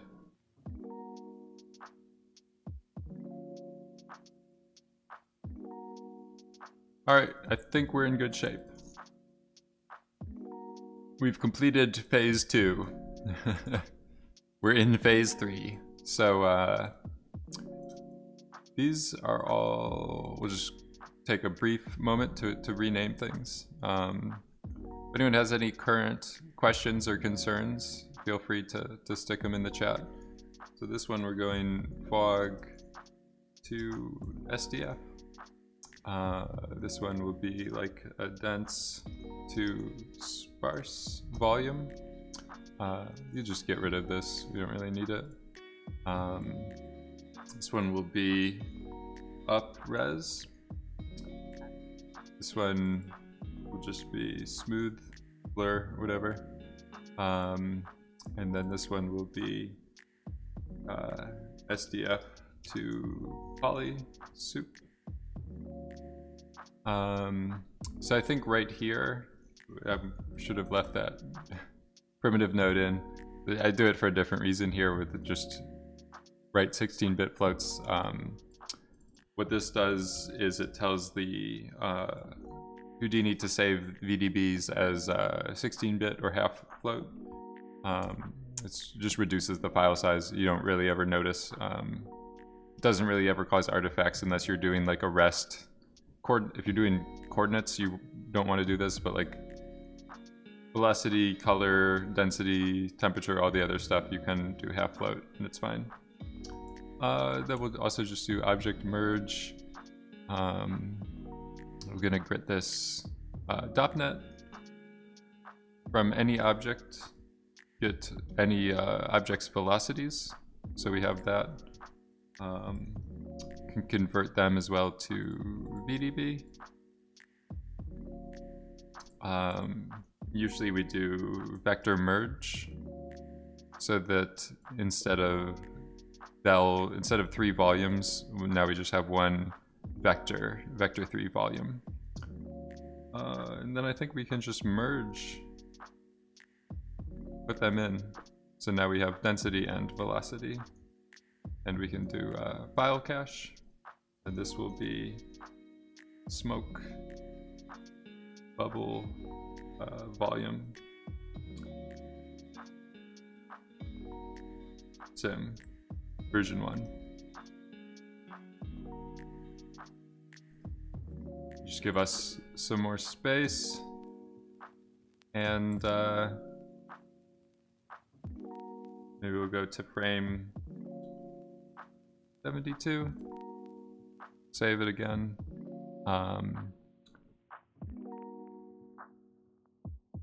Something was simulating. I don't know what was happening. I think when I saved it, it's like redoing the trail. It's one of these bigger operations up here, maybe. So I can. Oof, it doesn't let me do it. Let me try saving the file again. Oh no, it's doing it again. Somehow I got myself into an endless loop. So I'm just gonna cancel that. It's probably gonna make me do it again. We'll just save it. Yeah, I think that there's a bug. Oh no, not. No, it's saving out the wrong thing. All right, just blast this session, kill it. I think there's some bugs or something like that with the save in background, or I don't know. Something's not working properly at the moment. We get to see OJ again. We get to see him on the run. But it's weird, like even if you just open up the file, so things will take a second. Run from the feds. The feds they're tapping my Houdini session. They're not letting me save. Yeah, it's weird, like I just opened this. The only thing I've found sometimes that works is like versioning up. Sometimes that doesn't even work. So we'll just do this. Too much knowledge in one stream. Shut him down. They do the Stingray, or they have something that like blocks the internet. Go get them. They're gonna Dr. Disrespectful me. Just completely blast my channel. Just this streamer does not exist.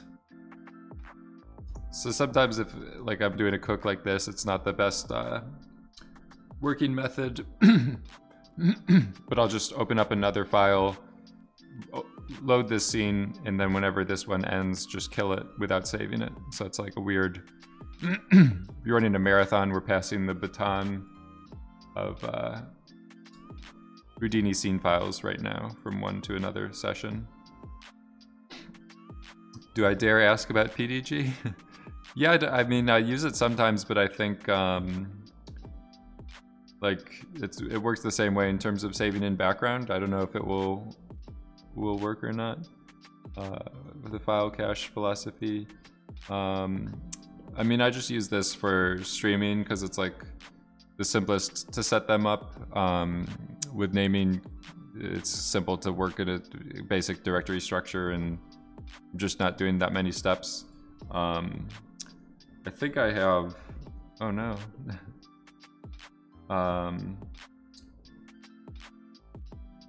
There's one thing that I had here that I do that I have like a shortcut that will start an HBatch like script. Like it does a bunch of scripts and stuff like that under the scenes.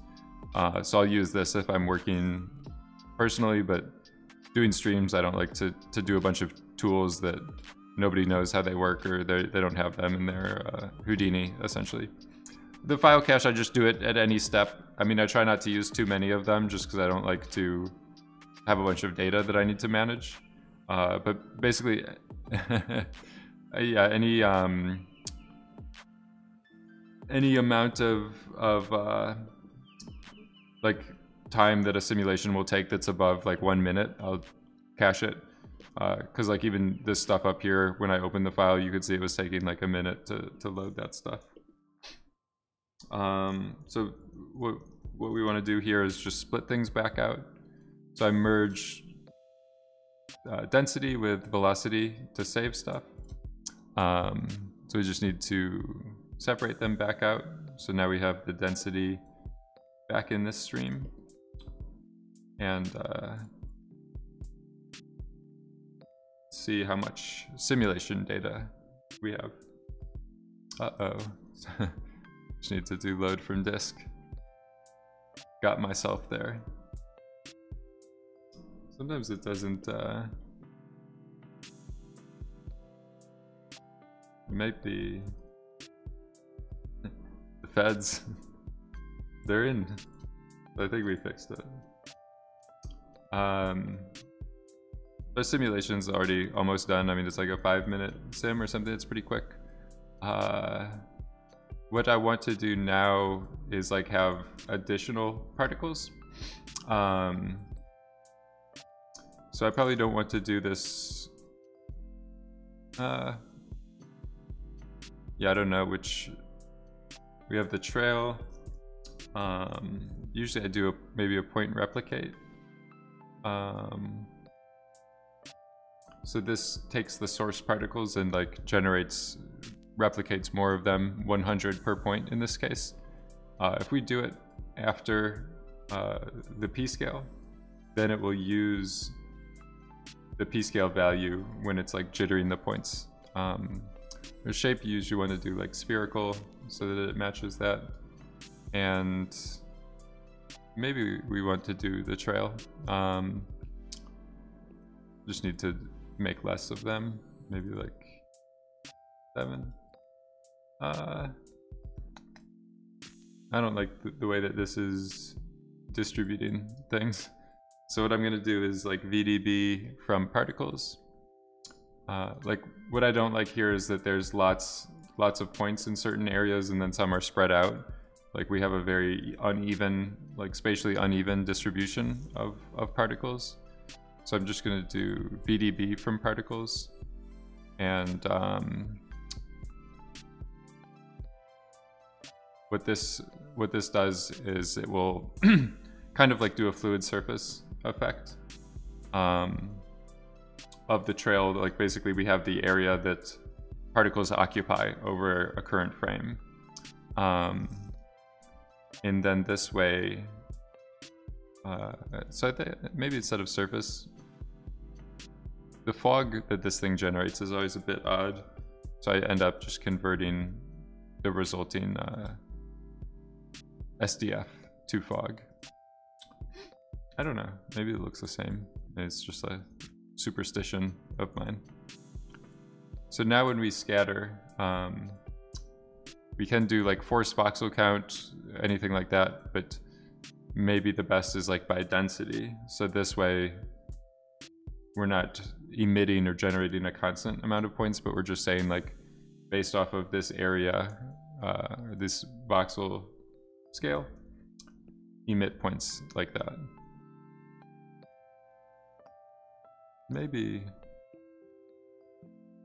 some areas that were losing detail or resolution.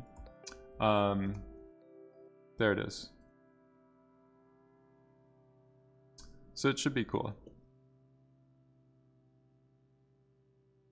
We're doing like 30, anywhere from 10 to 30 points. You might want more. Sometimes if you're doing particle simulations, like you just make more points and it's easier to remove things after the fact than trying to add more. And then with these guys, we can do another kind of simulation. So I'm just going to use a solver, SOP. This is like my favorite thing to do in Houdini. We're taking our particles and then we're going to push them through the pyro velocity using VDB advect points. So we have a previous frame, and we just want to update the position using the velocity field. Usually I do a high amount, like this maybe should have the CFL condition, but because it doesn't, is better to just do a bunch of substeps. And then just to include new points to our simulation. Just take any input points and merge them or combine them with the previous frame. Oops. Alright, so this one I want it to be the cached velocity field instead of the live one. So now we're getting kind of quick playback. So what I'm saying with this stuff, I was trying to explain it at the start, but it might not have made as much sense. But basically, if you start with these particles, how much am I doing? 72.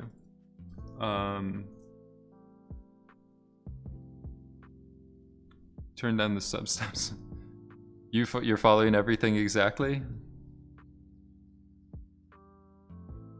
Oh, the substeps on... So the one on the VDB from particles, like I usually set it 32 or super high.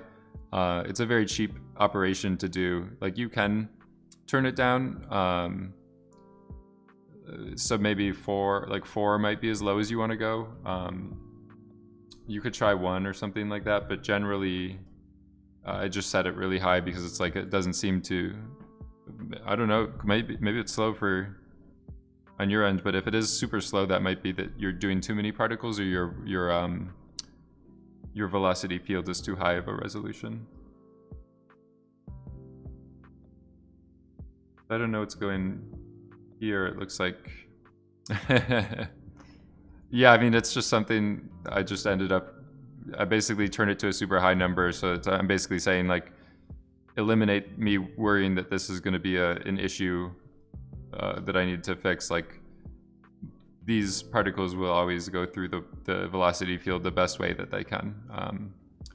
It seems like a cheap operation that I don't need to worry on after that. So this is what I'm kind of saying, like, having this second simulation or layer of particles, when these things break apart or split, we still have particles that represent them.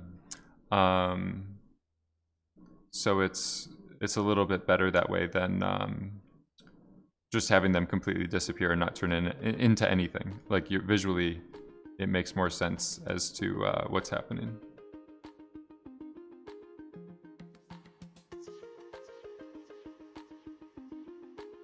So I don't know, I mean, my turbulence is a bit high in certain areas. Like there's things that don't make as much sense when they're going up. Like, I don't know, they just seemed like this stuff over here is super weird how it's like shooting up like that, but this stuff is better. So we'll just keep going, try to get it closer to rendering stage and stuff like that.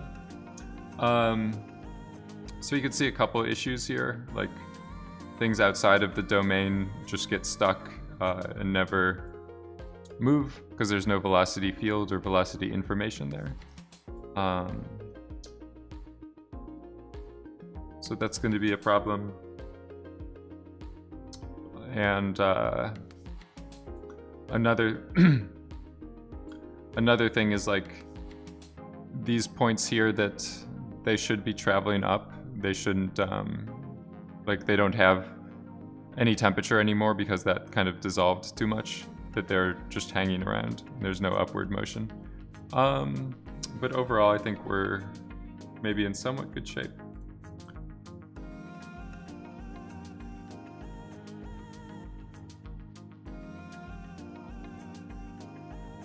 So this frame here might be pretty nice. What I can do is just take these particles and the domain. Sometimes if you're doing kind of big setups like this, I'll start to use these object merges, kind of like a fetch or just a relative reference or whatever, just to eliminate some of the longer chains. If you go to view, like show dependencies for selected nodes, then you can see the reference just when you click it. It's like visually a little less confusing for me. I don't know. Some people might not like it, but I prefer to see things a little bit more clearly or whatever. So this way we can group points, group them by bounding regions. So you can see we have a mask or a group, and delete. So this will be inside. And then my group here, do the same thing. It looks like we just need to say not inside, non-selected. And you might want to reuse this randomize node down here. We go back to disks. This is going to be like our sub post-process bubble. So maybe this looks a little bit more natural. What do you guys think? I think it looks pretty good. We might want maybe preserve the smaller ones a bit.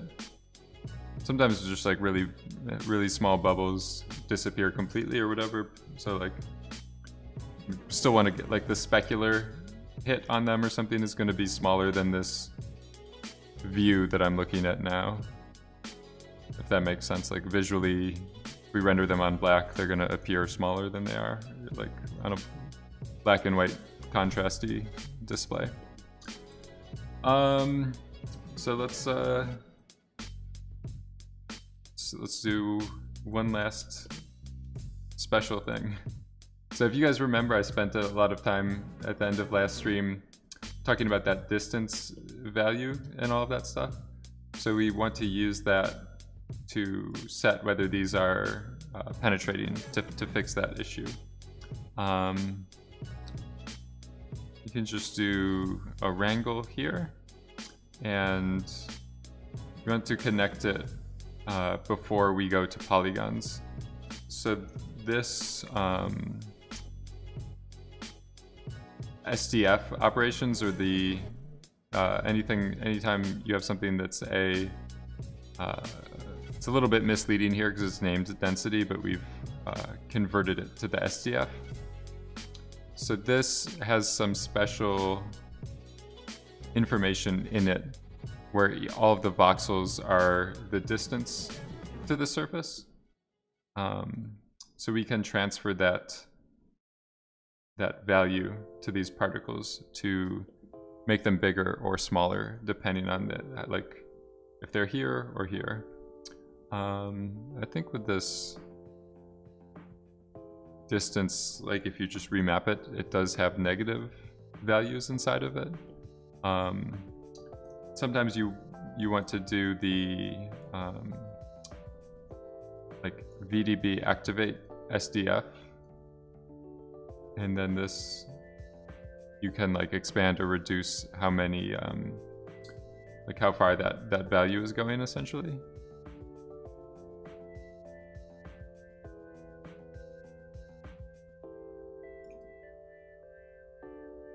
I don't know. We might not want to do that just yet.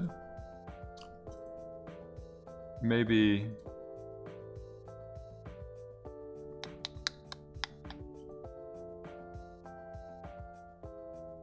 I think we're okay for right now. Let's just try it and see what happens. So if I just do the vector CD equals volume sample.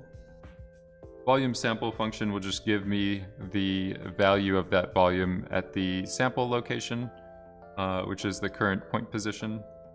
You just set it up like this. This is saying from this auxiliary input, sample the volume that's the 0th primitive, or this case we only have one primitive, so it will always be primitive number 0, and then sample using the current point position.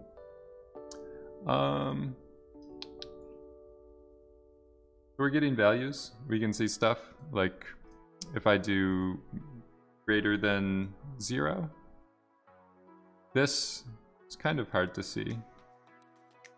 It's basically saying anything completely outside will be white, anything completely inside or with a negative value will make it black. So we can do a few things with this. I might just want to assign this to a variable. So it'll just be dist for distance. Sometimes what I do is like you set the p scale. This is like the size or the radius of the particle. We could basically, maybe we want it to be the minimum, like the lower of these two values. So p scale, the current size, or the distance, whichever one is a smaller value, use that value. I think I did it wrong. I think I want the maximum. No, I had it right. We want to do minimum, but this distance, like it's having problems with negative areas. So instead of looking at positive and negative numbers, if we just do absolute, the distance will be treated like a actual, instead of knowing whether inside or outside, we're just saying how far are we from the distance and don't care if we're negative or positive. So that way we're able to fix any penetrations or inner collisions or stuff like that. Very nice. I don't know how these... This is how build on our... Yeah, I'm doing a similar idea. I don't know why these are still different colors. I've already like gotten rid of that code from here. It's a bit weird. You guys know what I'm saying? It was a weird viewport error or something. So the last thing that we want to do is I do group underscore. This way is how you can assign things to groups using Vex or just using code. Do inside, and then we'll set that to the distance if it's less than 0. So visually you can't really see the groups, but if I middle mouse button, we have like 2,000 points, and 1,000 of them, a little bit around 1,000 of them or half of them happen to be inside. If I do split right here, then we can see which things are in which. So this will be inside. And then we also have the outside points. So this is useful. Jeff he's already ahead of me. So the reason I'm splitting them out here is that when we copy them, copy points to them, for the actual like bubble rendering, I'll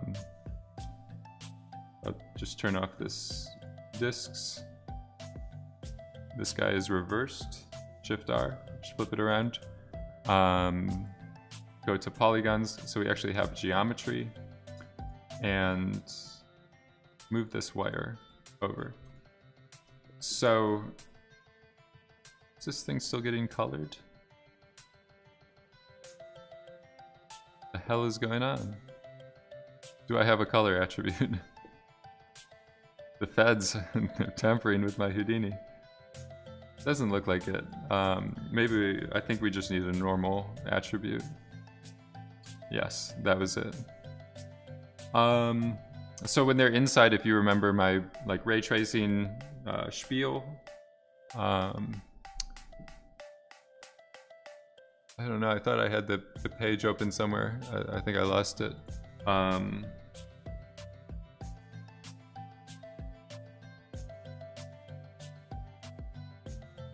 Nested dialectics? Something like that. Sorry, I got lost. So what happens is we want these spheres that are inside of them to be reversed.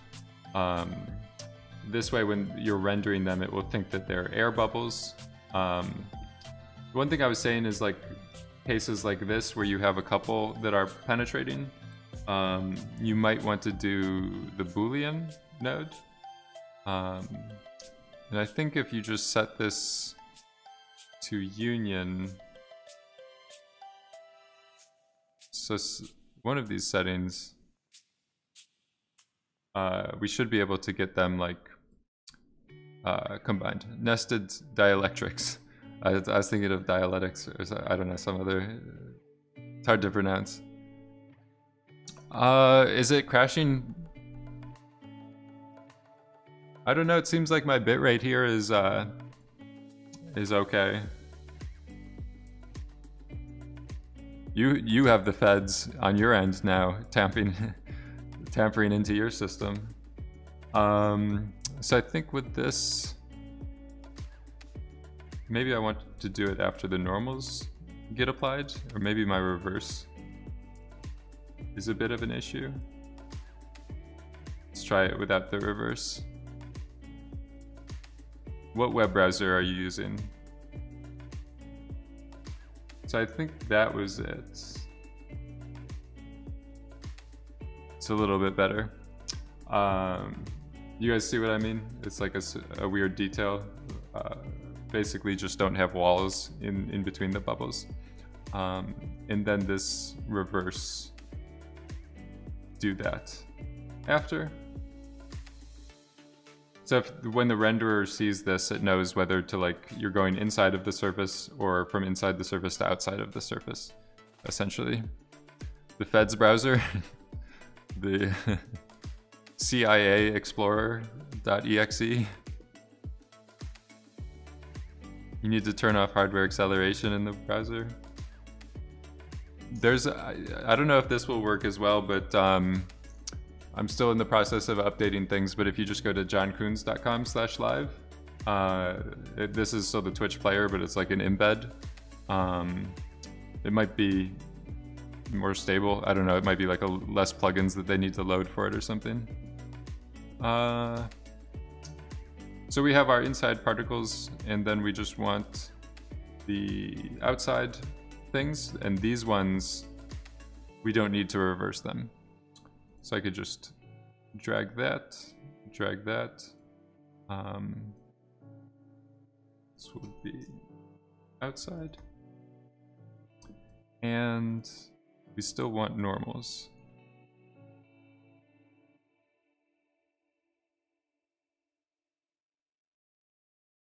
So we can merge, 20 merges.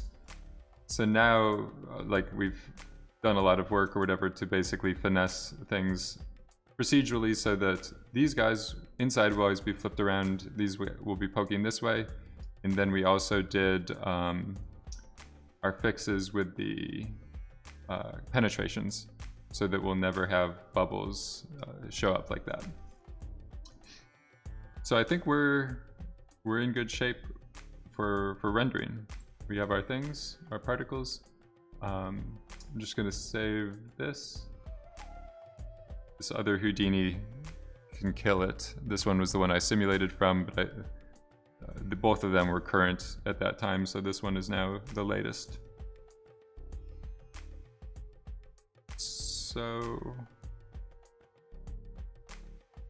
we're pretty organized. So the big advantage of like working in such a clean setup, I mean, I'm doing a little bit of weird stuff up here, but like it's almost easier to document because I don't know, the worst for me is when I see like boom boom, like something real wild like that, just because like as an artist picking up a scene, you usually kind of try to step through it or walk through it, but if there isn't like a linear like order of things, like if stuff's just happening everywhere, it's a bit hard to decipher. So this H light, I'm going to get rid of it. I'm going to be doing redshift, RS light, rotate it again, boom. It should be okay. But do materials, do the RS material builder. This should be okay with default settings. We just start with the water default, and I think we're good. You can make the render wrap redshift. The render view will make one too if it doesn't exist already. So let's give this a try. It's not going to look that good right now.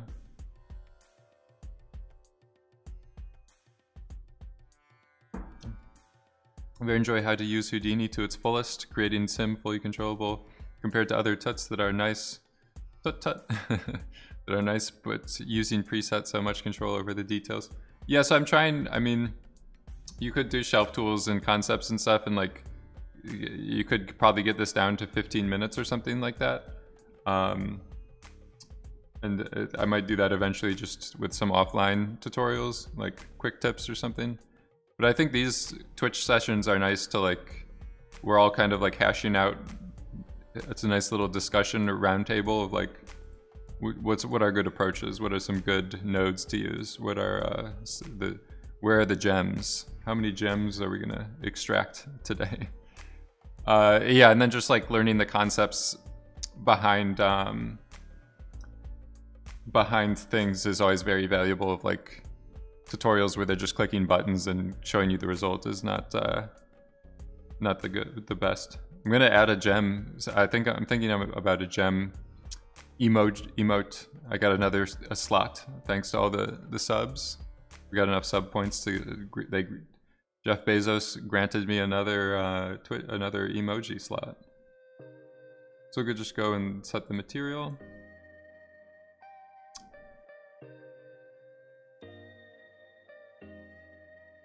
So we have some issues. So this water, like the dispersion, they set that up by default. I don't know, it's like, that's definitely a hack. It's not really, Redshift isn't a spectral renderer. It still renders in RGB space, so it's never going to be physically accurate. We could add it or play around with it after, but just for setting things up, it just adds a lot of noise to everything. So that looks okay. Sometimes like you can maybe add a little bit of roughness to things.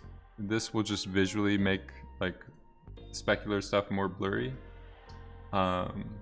It's kind of like faking motion blur. Like if you take a picture of this with a high-speed camera, all of these speculars would be super sharp, but sometimes that just looks a bit odd. We'll stay with it sharp for right now. And then my lighting, like doing bubbles or glass or all that stuff, the lighting gets super important. So let me have a think right here. I think we want to expand our light. So the bigger the light source, the more stuff that it will reflect. You get some nice clear stuff, clean caps, like definition on the bubble shapes. I usually do normalize intensity when I'm playing around with this stuff, just so like I can change the size and I don't have to keep adjusting the intensity. Normalize just links, so, compensates when you change the size. Under the hood it changes the intensity. I think our light, we want it to be a bit higher up, like so that there isn't as much of like a differentiation between the top and the bottom in terms of light intensity. Make the light brighter. If we move it away, you just need a brighter light to make up for that, like decay or attenuation or whatever. So it's all right. We're a little bit better and not great. Next thing I'm gonna do is maybe just a grid node. So we're doing some. You just finished college, and these streams at the best time. Yeah, you're in the best possible place. Maybe even having them during college, you could have cheated and done all of your homework and stuff through, just laundered all of the assignments through the stream. So like we were doing bounce cards and stuff like that with diffuse, like to add some extra light to things. But with bubbles and glass, like these bounce cards really make a big difference because everything is reflective surfaces and just the size, distance, and all that stuff really changes the look of things. So I just shrunk it down a bit, and it's just really far under our tank. You can change things like that to play around with different results, different lighting positions and stuff. Another thing that I do sometimes, just make a material for this bounce card. So just do paper, do the backlit scattering or whatever. This will just be paper. But I also want this to look at a point attribute.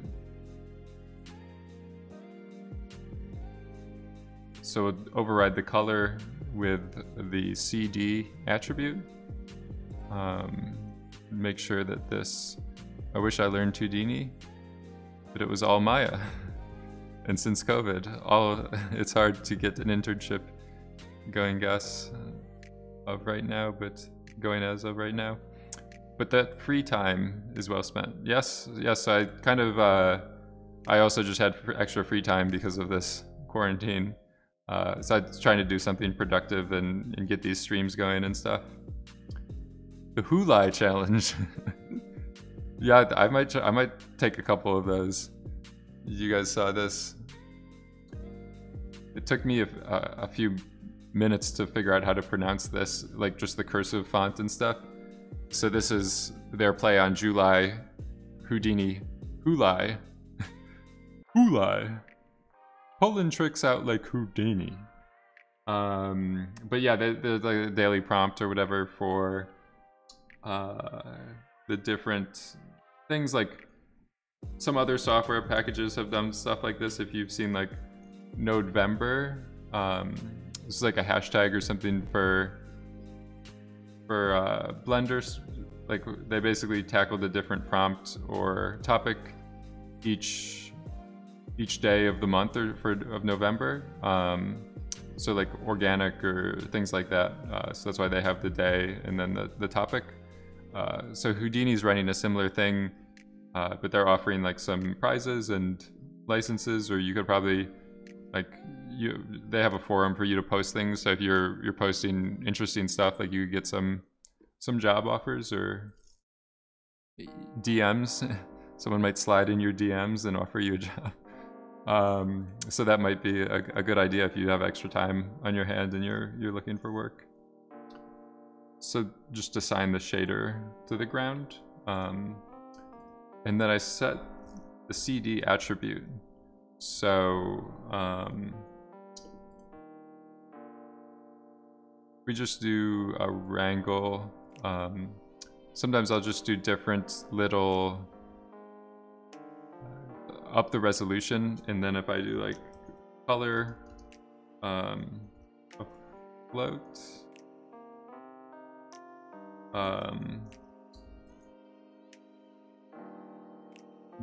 I don't know why I did the float, but let's just look at the length or the distance of the P position. How did this number get so big? So we turn off the lighting. This is the distance from the origin. I'm moving it up here at the object level, so it's doing this operation like before that transformation's happening, like it thinks it's up there. So what I want to do here is just maybe like a fit function. Maybe instead of float, just do fit. Then our minimum, our maximum, and then the destination range. So this way, this is like a weird hack, or I don't know, it might be a gem. You can make like interesting gradients for your bounce card. And then because I have Redshift linked up to the CD attribute, you can see it in the geometry. So like if we look at this with our snapshot, and then we turn it off, might just need to refresh for Redshift to load everything. I think it's working. Yeah, so you can see the difference that gradient is making. It depends what you're doing, but like sometimes it's pretty nice to have, I might even add like an exponential kind of roll off to everything. So, yeah, I just assigned kind of a paper material, like only diffuse, no reflectivity to it, and then linked up the CD attribute. So this way you can really get in and like shape and control your reflections pretty nice. So if you're rendering like wine bottles or stuff like that, yeah, you can add some noise to this. Depends what you're after, but like sometimes if you're working from more of like a design, like you want a very clean product render, then you can get like these nice simple primitive shapes like circle, square, rectangle or whatever to get clean highlights. The same with my area light, like sometimes it's just going to a disk. The disk looks a lot better in your reflections, like because it rounds or kind of conforms. It's clean. Yeah, it's so I spent a lot of time working at Apple doing water and some stuff there, and their designers get very picky about how things look, and even like coming from visual effects, I was just like, yeah, just put some noise on it, motion blur, it'll be good. And they're doing like marketing, they want everything to look luxurious. So it's just very like over the top, but it like after you take the steps to do it, it makes a big difference, and you're like, wow, this definitely does help. I think we're in pretty good shape. We could do motion blur. I don't know if I don't think we'll do it yet though. Stop that. So I might make a copy of this grid and do another one rotated like that. Put it there.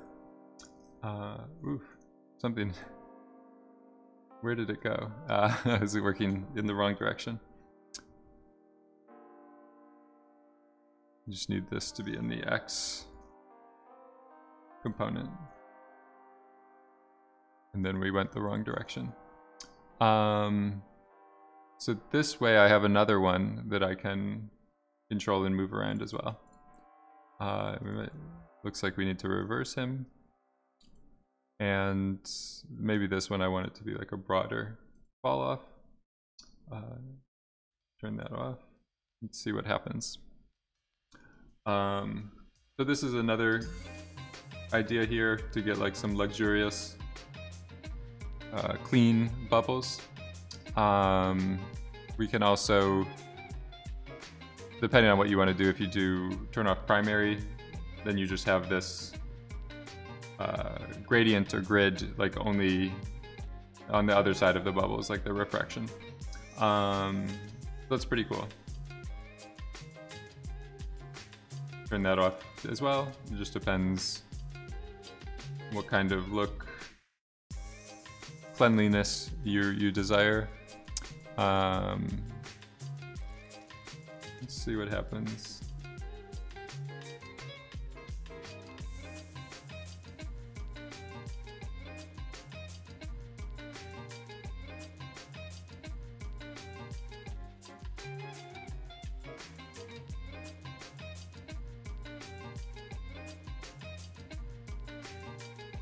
Sometimes you don't want these to receive lighting or stuff like that, but because when you assign your ramps and stuff, you're kind of like working a bit counterintuitively. Like you're overexposing them with your lights. Sometimes doing like a constant shader is better. But for right now, we'll just keep going maybe with this. Let's just do a render and see what happens. Whoops. I don't know why that exists in the out network. It's not super useful. Yeah, I was like turning off my GPU. I think we should be okay for streaming because it was like messing up the OBS. We'll just save it. Go up to version 5. I don't know why that stuff always... You might want to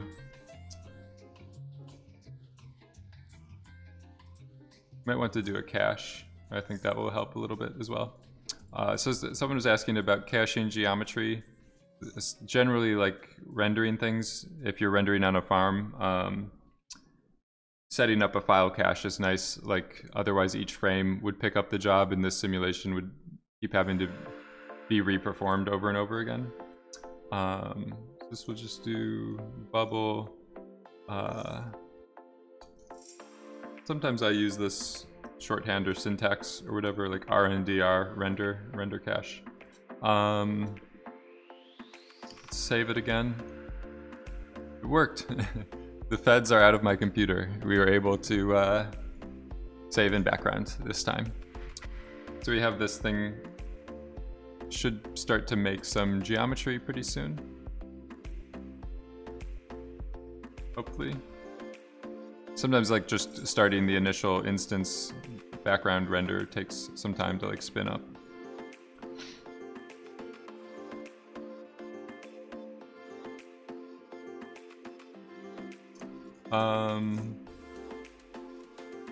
That's working. So let's go back into our out network. I think all of this stuff seems okay. We're just going to frame 72. And we're good. So I'm using this HQ to render stuff. I should be able to do a job. See what happens. My entire apartment's it's gonna do too much temperature and set on fire.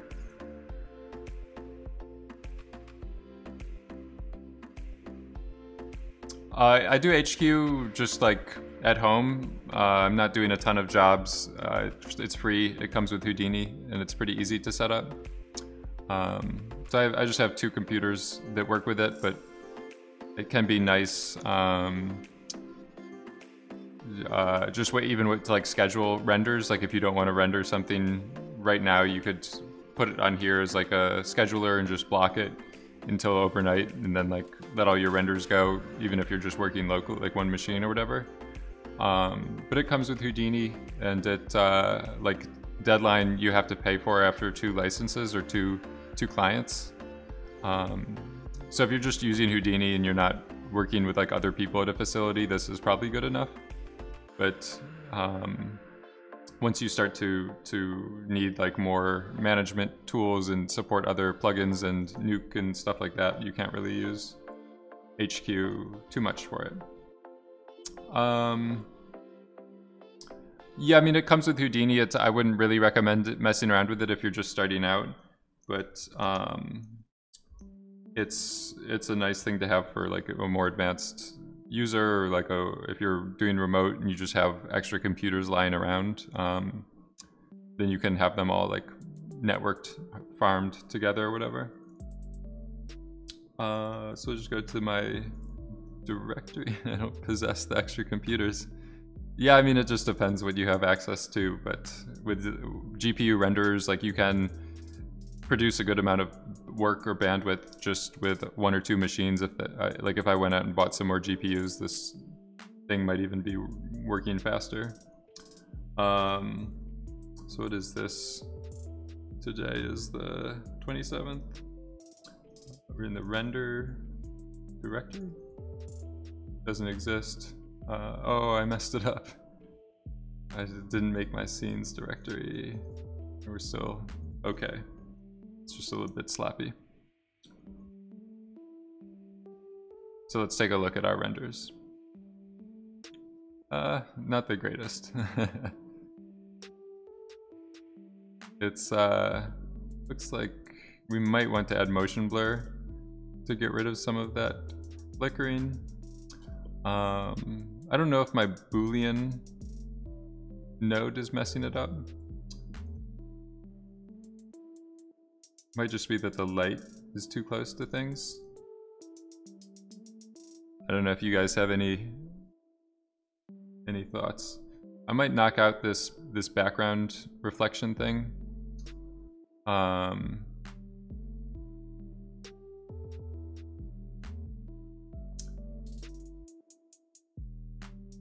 think motion blur might help a little bit. Let's knock out our background card. Yeah, I think maybe my my particle trail is the method I did that is a bit weird.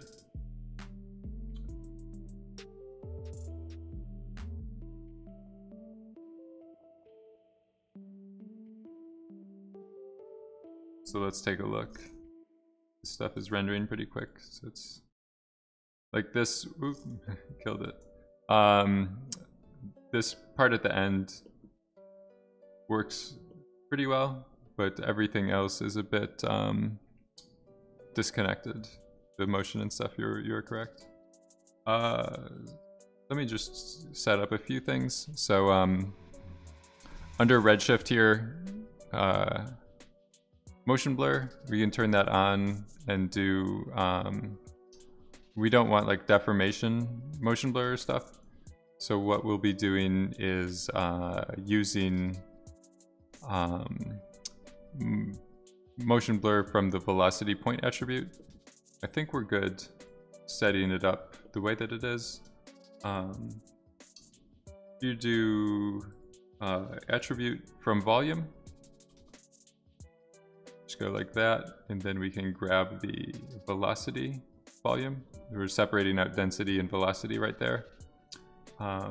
This will put it into the color channel. If you put it into V, now we have velocities. Stuff here might be a bit weird, but we'll see what happens. Yeah, maybe the tip of the projectile, that might be nice. Looks like my motion blur still isn't working. I might need to turn that on.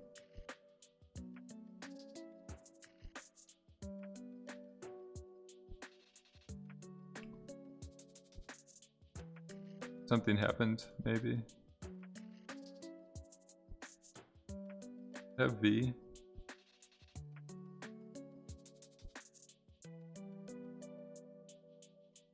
Let me. Might be sometimes this type like 0, 1, 2. Houdini doesn't like that. If you create the attribute before and then set it here, like, then we can set vector, and then x, y, z instead of 0, 1, 2. Redshift might be getting screwed up with that.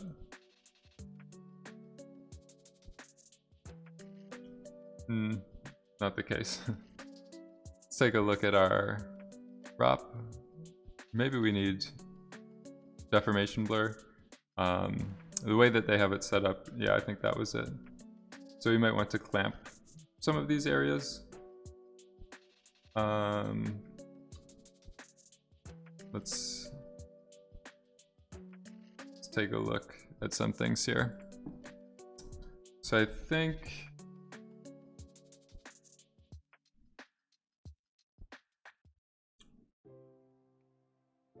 I might have an idea. Maybe with these particles, I'm gonna switch them to a kind of proper pop network simulation. Can actually go and source them directly from the volume area. I'm also just gonna get rid of that background grid for right now. So this guy, we can keep it with scatter to surfaces. And you can see it's emitting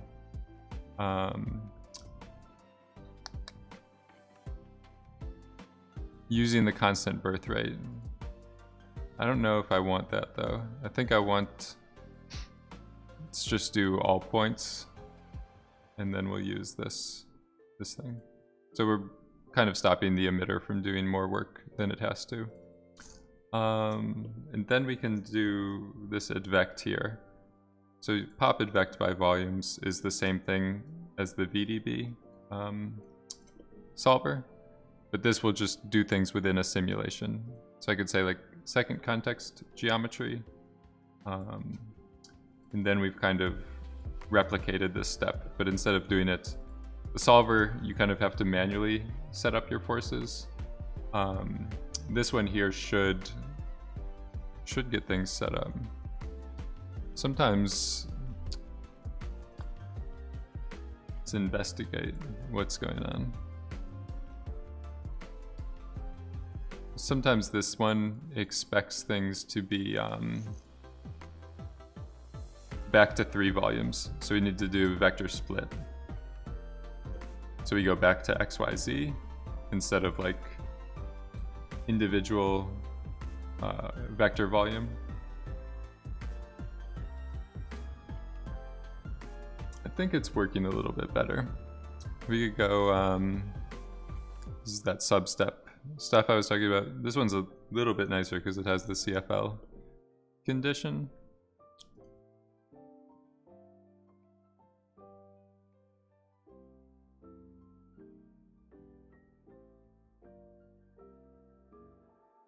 So I think with these small particles, like we might combine them, we might do some other, like this stuff might even exist with this one.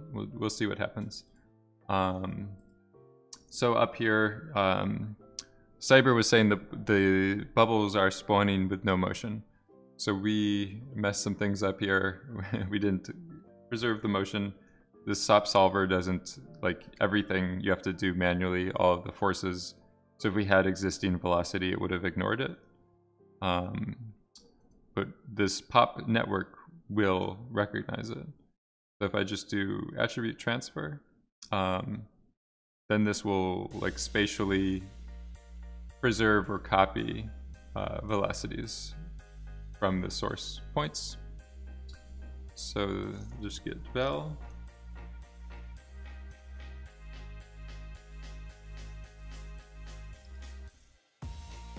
Maybe just V, and I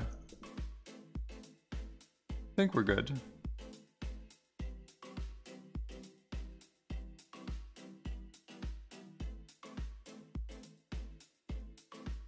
So with this one, we might even want to boost the inherited. Ooh, that might be too much of a boost.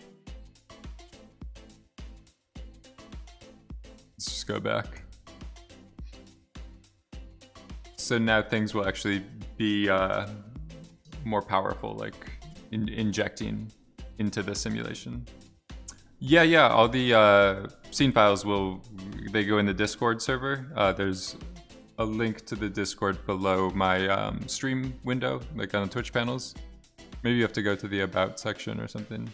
There's a stream archive channel inside of the Discord that has all this stuff.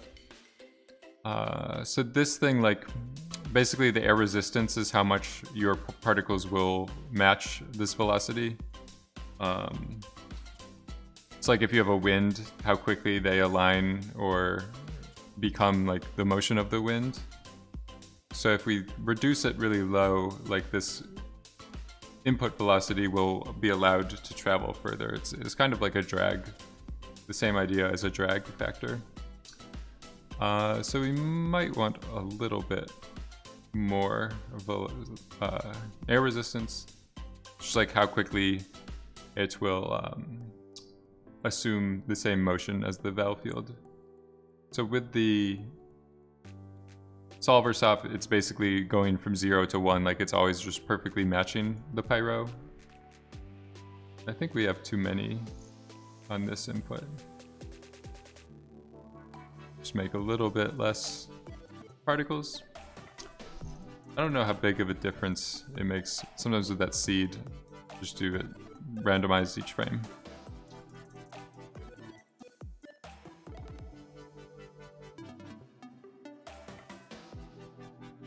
So let's try maybe the air resistance of 4. Increase the substeps a little bit.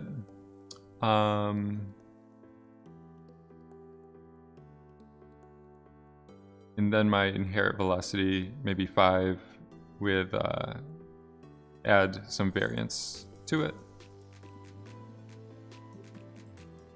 So this one is kind of like a halfway in between of what we started doing with our source particles, but they'll actually be inheriting some motion from the pyro simulation. Does that sound like a good scheme? A good plan? I'm getting some weird stuff like that.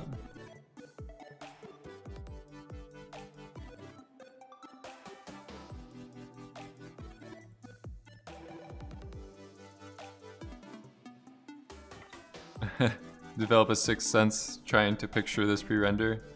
Yeah, I guess it's hard for other people to be on the same wavelength or thought process as me.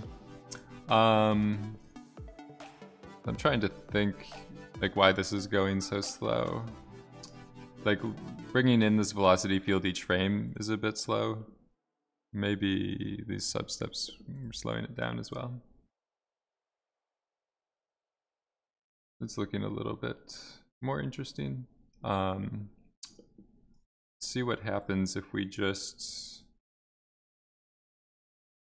start to pump these. My music ran out. Uh-oh. Just no, that's just an empty space in that song or something. All right, we're good. So what I'm doing is assigning another p-scale randomization.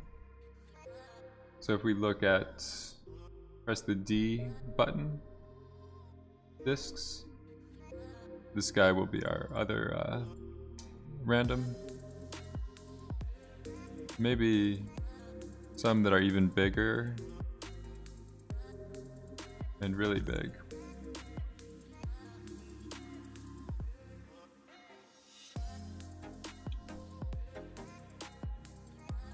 It's a little slow with this velocity field.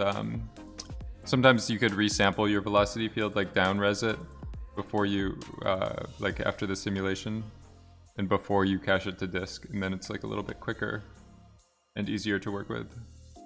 Like a lot of this, we're just using it to add some broad motion. We don't really need like super detailed velocity vectors. I think my variance is a bit too high.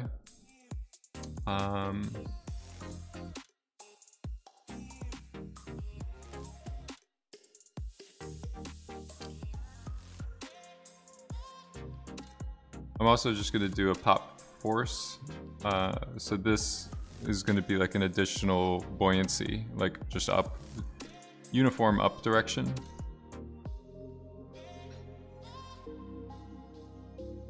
And I think like we can just merge this with the rest of our system that we've made to separate insides and outsides.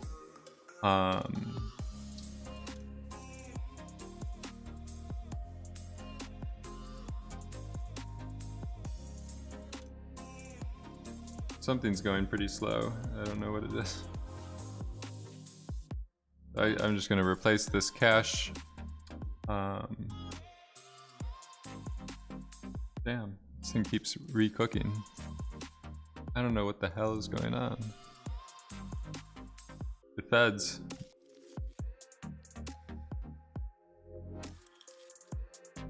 It's not gonna work this time. Let's just do save to disk.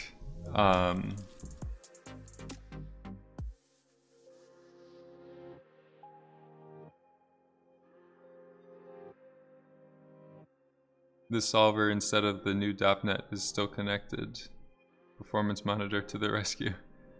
Yeah, so I connected both of them. I'm basically just combining them and doing both the smaller bubbles. So I'm separating them out so I can still kind of art direct each one. We'll see if visually, like if it's too easy to see two different motion paths, then we'll work on that some more.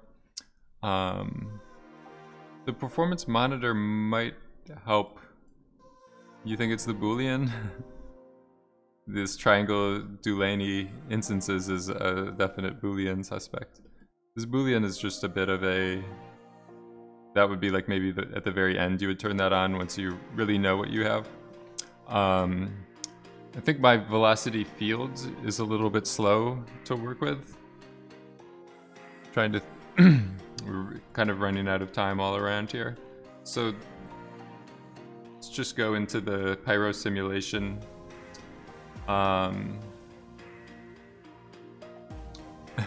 It's the feds. So I'm just going to go back into the simulation under this one that we were doing for velocity.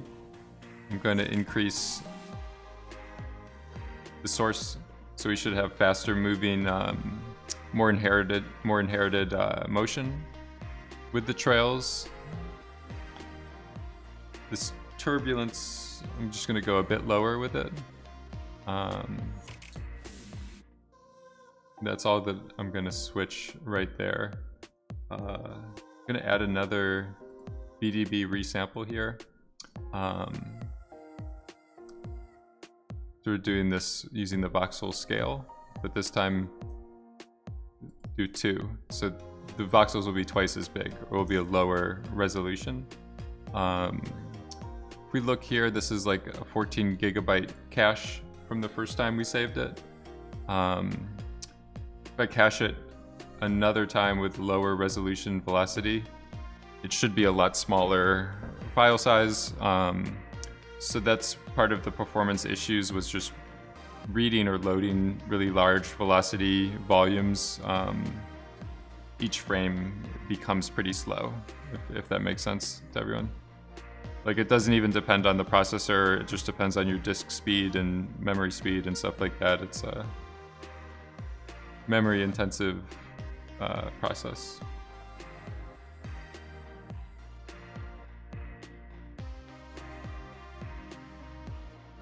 So I think if I did bubbles, maybe I'd like air bubbles and some other tags as well.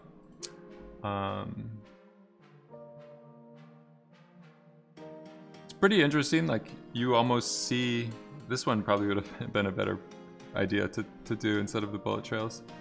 Maybe I'll do it myself later. I'll enjoy this later on. Looking at the spec of your PC, you posted bio, you post this hip, you should make a warning, computer might melt. I mean, the processor I have in it isn't super nice. It's only like 8 cores or something like that. But the way that I work, I'm trying not to really push things. Like, this stuff might be a bit slow the way that I'm working right now, but generally the stuff I've tried to do, I try to keep it pretty optimized. But yeah, it's interesting to see how these my animation stopped playing. Like you can kind of see it as a pyro sim now. You could see some of this stuff makes a little bit more sense.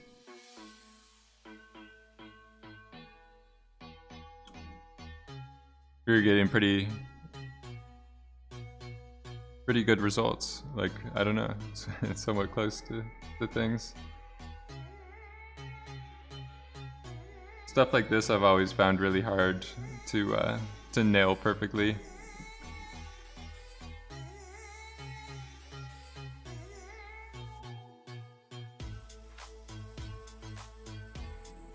Trying to find something closer to what we're, this is maybe kind of close to what we're getting. This one might as well be similar kind of idea or concept. So do you guys have any ideas with this one?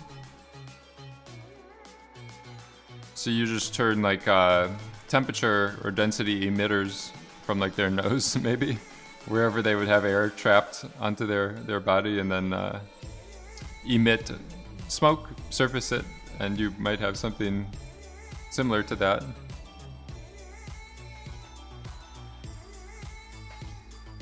This one's pretty interesting as well.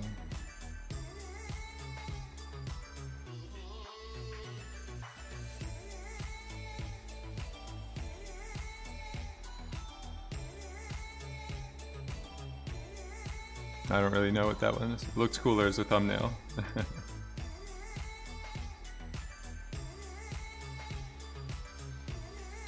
You can do this kind of stuff with Flip as well, but I found it harder to get like nice detail of the air bubbles. Like with Pyro, it seems to just look a little bit better, and then it's quicker to simulate because you aren't like surfacing the entire simulation and then chopping edges off and stuff like that. But I've seen people get similar decent results with the Flip solver, and then there's like a preserve air incompressibility option that they've added recently, so that's nice to try to do that sometime too.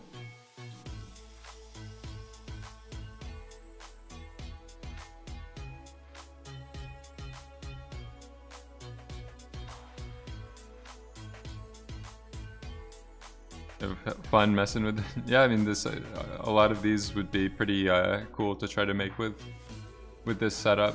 You should be able to get I don't know about very special ones like this. Would be harder to set up. The GoPro wave crashing, be interested to see how you could create a long breaking Kelly Slater the Ranch type of wave. I think people with those type of things will start to use more like deformers. This is a really old one, but like with Surf's Up, they had wave. I don't know if it's. Yeah, this might be it. They do a pretty good job. Like they're doing a surface deformer essentially. So it's just underlying geometry that they're using to very like precisely art direct and set up the motion. And then when you add enough like extra deformers and post simulation stuff, you can kind of get something that looks nice. I don't know. Might be able to do something. So that's like their pre-visualization or blocking. So they just add emit particles when those two surfaces meet. Looks like they're using Maya with this viewport.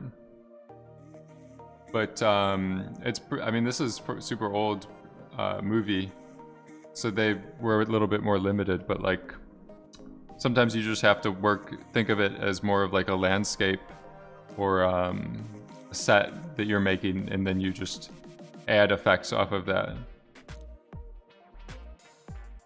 And then they have a bunch of AOVs and stuff like that they layer in or control for compositing. So I think doing this kind of stuff with like, because with this you have UV attributes and you can make a noise to, I mean it's not the best because these foam isn't like interacting with him as he's going through it. You might be able to fix that problem now. Like if you have, it's easier to work on stuff this 10 years later. But yeah, this is the main idea I would try to use or whatever. So just put this in the thing if you guys want to examine it further. Learn the cheat codes from the the great ones, the grandfathers. So we saved it, we're good. So that was just the pyro, but the reason I did that is like, now if you look at my PopNet, it's playing back more in like real time. So it's just the velocity field was pretty slow to read from disk and work with. Our pyro simulation is hopefully still looking just as good. It looks, I think we're okay. Might even be doing a little too much smoothing and blurring maybe.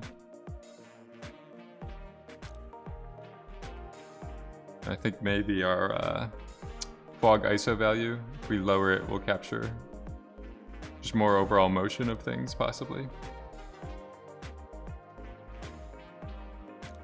It might be a little too much. It's like a fine balancing point, basically.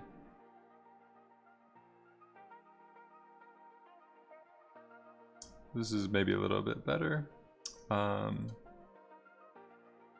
Could try things without the smooth.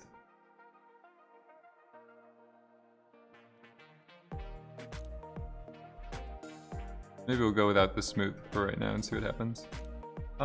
So this stuff here was a little bit weird. I think this inherit velocity was a poor idea. It was just like too much. Make more air resistance. This is what I mean when I was like just too slow to work with. Sometimes you just have to go back and like make an adjustment, and that will the wave machine. Yeah, I mean, I think sometimes too, even you see certain like sets, or like the way that people will set stuff up. I might have some here, I don't remember. People might set up a wave machine like in a tank or in a pool, and then shoot the movie using that. I don't know if I have any here. I don't remember what I would have saved it as. I remember seeing it.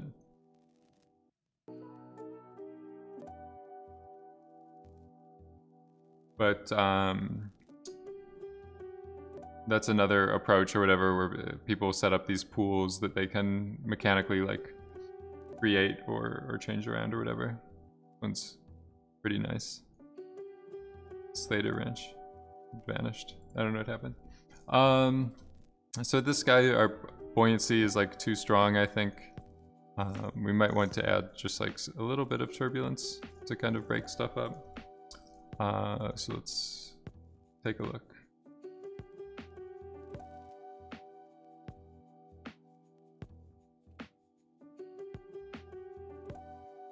Maybe even a little bit less buoyancy and more turbulence.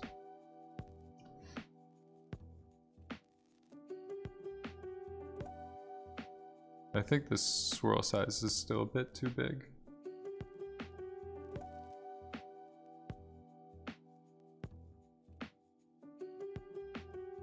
Maybe our air resistance is too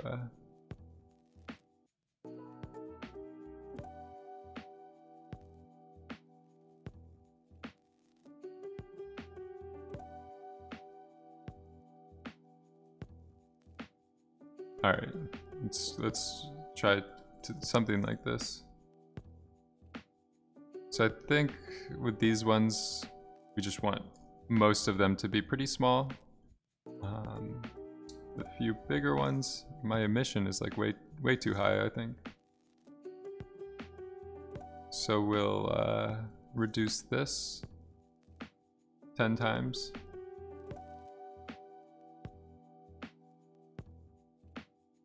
I think that should be good. So what I was saying is we're combining these. I think it was Cyber. Someone asked about why these two are merged together. So I'm just combining them to try to kind of sell some of the directional movement, but still like have larger areas like that will move up more quickly, I guess. I don't know if it might not be a good idea. We'll see. Could try it with without. Whoops. Just without. More organic, a little bit.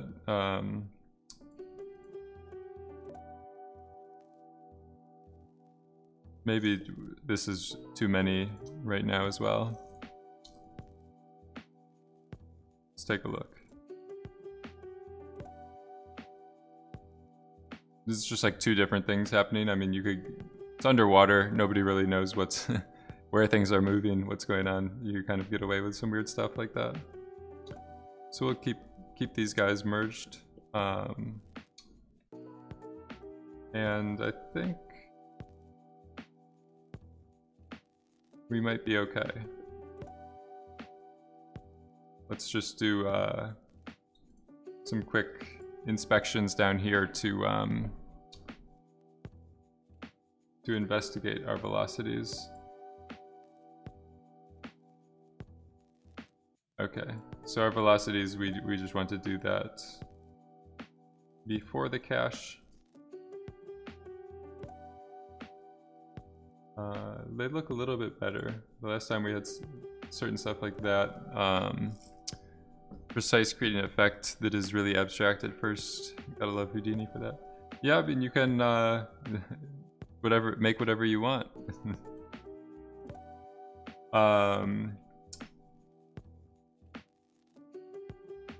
Yeah. So what I'm gonna do here is just do. Let me see if they have one built in.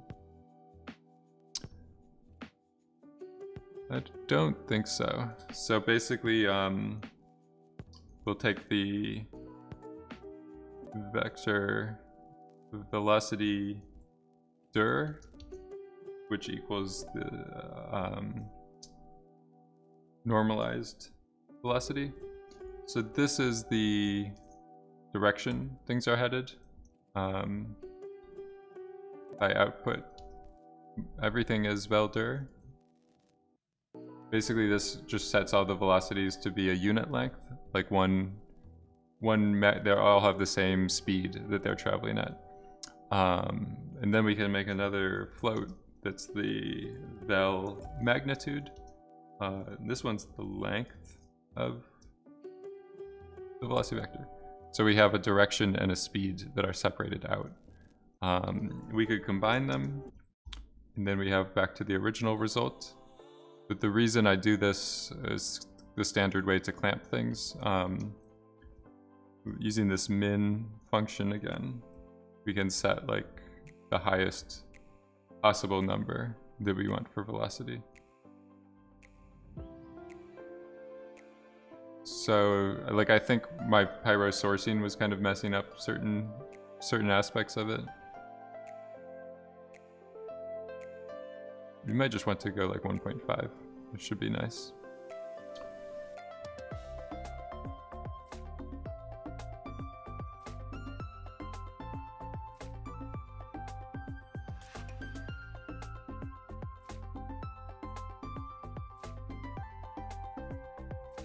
Didn't let me do it. Let's just try a test render here.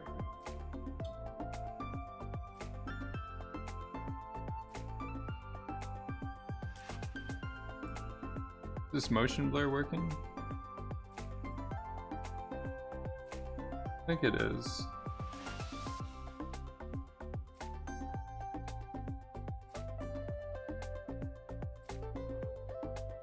let's just give this a try and see what happens. We'll just save this file.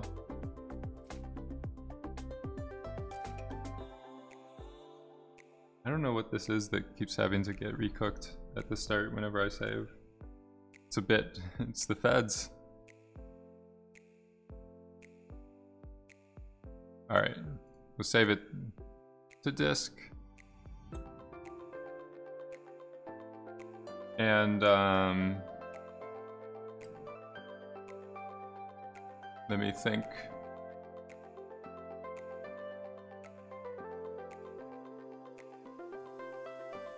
This previous job finished. We'll just take another look at it, see what it looks like. Gonna try to do better than this.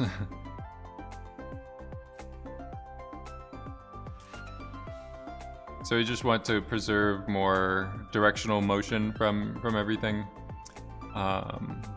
See what happens.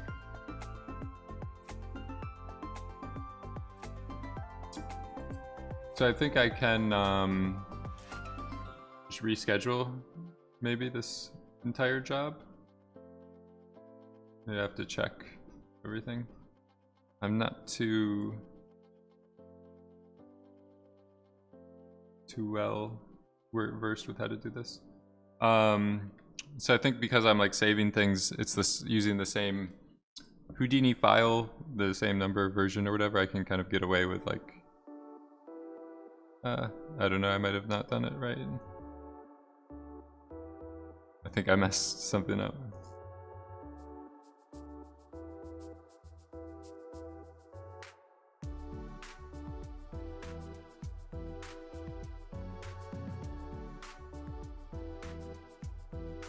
So I'll just let this finish caching. It should take maybe one and a half more minutes.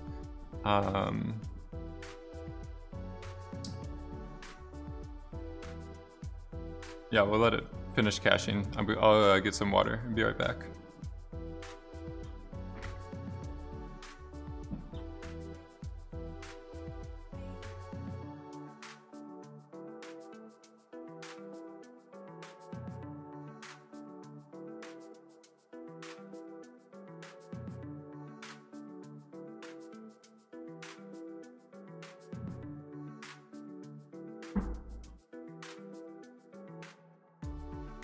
So I'm gonna cancel this job. I think I've kind of messed it up. Shouldn't have tried that hack.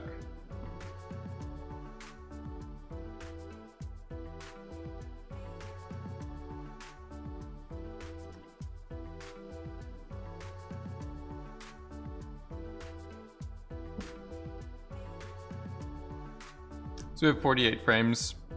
I'll just stop it there. Then we can turn this guy back on, move our display flag, go out here, 48 frames, should be good. We might want, sometimes when you're doing water, like you just make sure you have enough bounces and reflections and stuff to get everything. But I think besides that, we should be good. Let's do another render.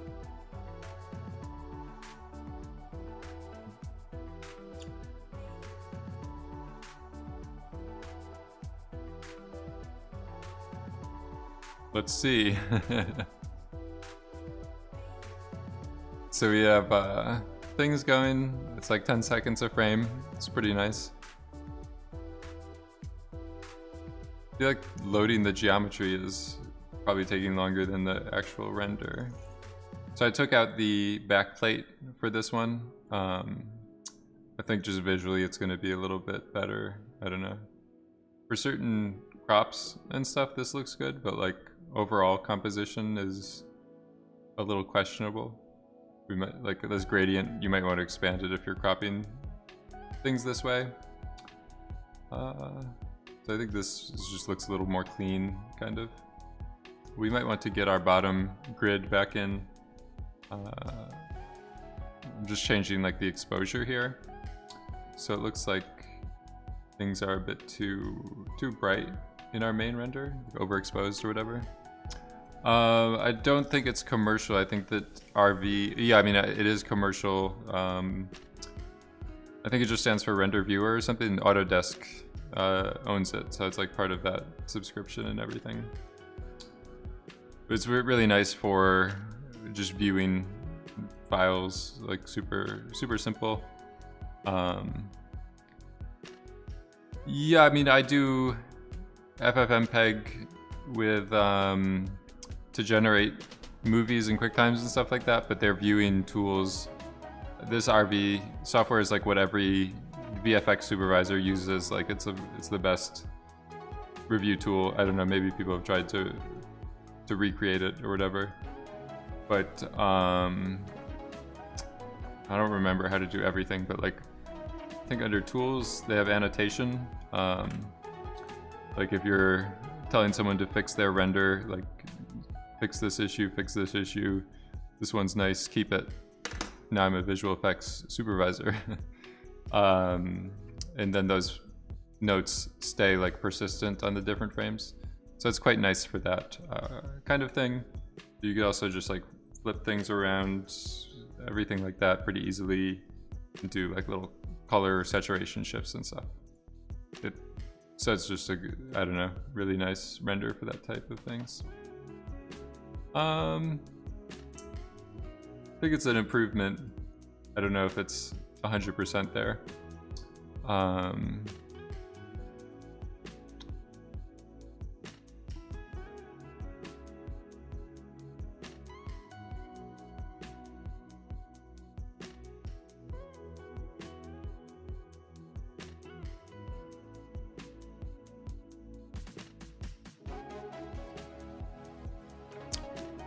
Thank you, Vegan Nuts. Yeah, it's I'm still not that happy with the overall motion. Like it's still, so I think one problem is like just my upward buoyancy is a bit too high.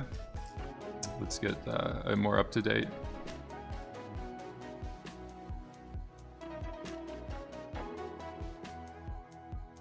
So I think like it's feeling a little bit better, the directional forces, but these bubbles, like my buoyancy might be a bit too strong.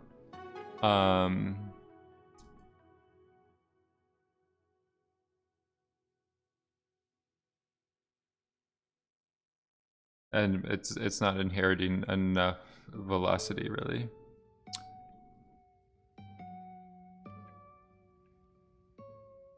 I might just take one more whack at things. See what happens. No, I don't think you stalled at the stream. What do you mean the motion blur? You think it's a mess? No, I mean it's good to like try to achieve a nice result. I think it's a good direction to move things in to get it looking better. Yeah, I don't know. I'm questioning this motion blur. I thought I had it added, but maybe it's not showing up. Motion blur here.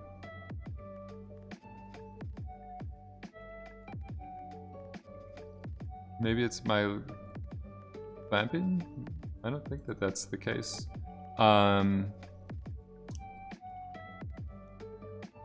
Yeah, so I think we can take one more whack at things and get a even better result. Let's see what's going on with this.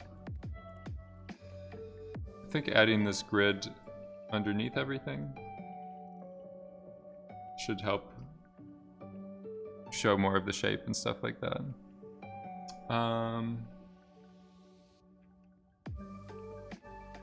Is this motion blur working? So disable that for right now, maybe. It's possible my limit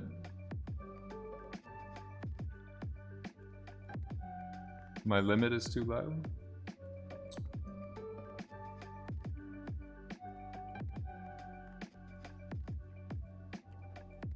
The hell is going on?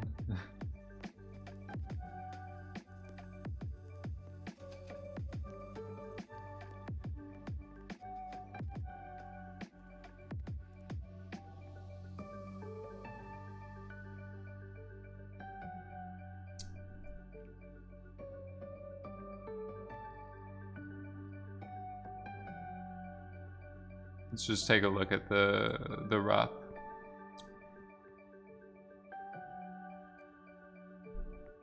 Yeah, I don't know. It might be a. It was definitely working before. It might just not be long enough everywhere or something. Like the velocity isn't powerful enough. So let's do this. Turn that off and just disable the shader for a second. We'll go back to gray shaded and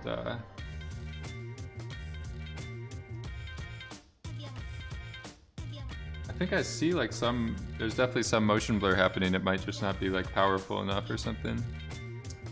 So put the shader back. Maybe we'll try to fix that later. What I'm gonna do is go into the pyro simulation.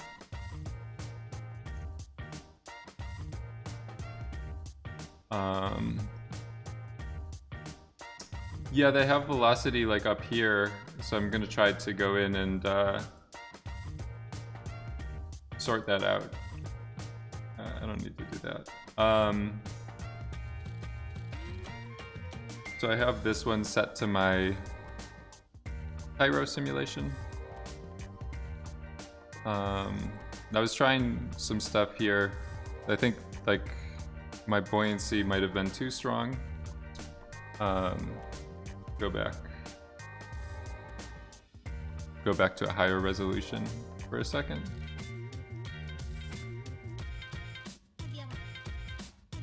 So sometimes just with like a pyro solver, when you have quick moving objects, it's a bit difficult for the velocity to get picked up properly. You can see there, like increasing the bandwidth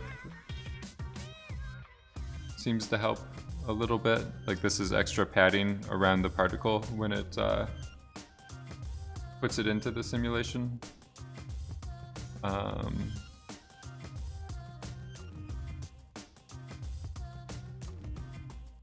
So I think that might help us a little bit. We're back at 0.2.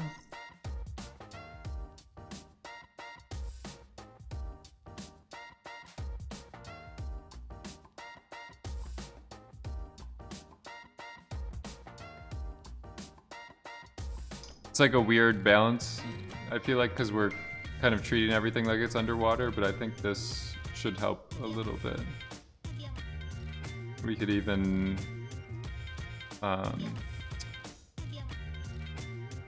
maybe move that stuff over and then just see the shapes. So we have some more stuff that's like moving in the right direction, possibly. I'm gonna kill that. Turn that back on. Turn that one back up. So like this kind of stuff down here I think will be a little bit better.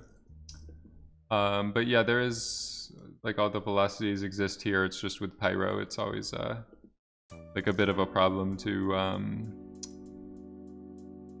properly source like fast moving objects essentially.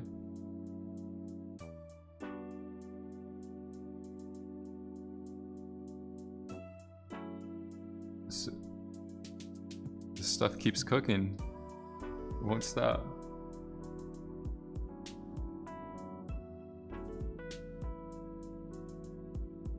I think one thing, like it's this stuff here, it keeps resetting my particle simulation and stuff. I don't like to do it too much, but sometimes you can do this like stash node. So this will just stop it from cooking input things. Like it embeds this geometry into your HIP file. This is just a box, so it's super light. It doesn't really increase the file size too big. But that way I should, I think that's what was causing the issue when I was saving each time. Ooh, it worked this time. So you could save our new pyro to disk in the background. So we're just adding more velocity for the pyro to inherit.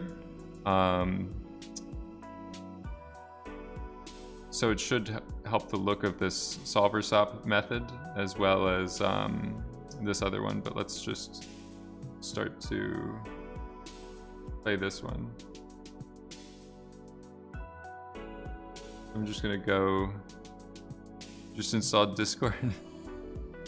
Yeah, it's a good opportunity for everyone to get together, learn, inspire each other.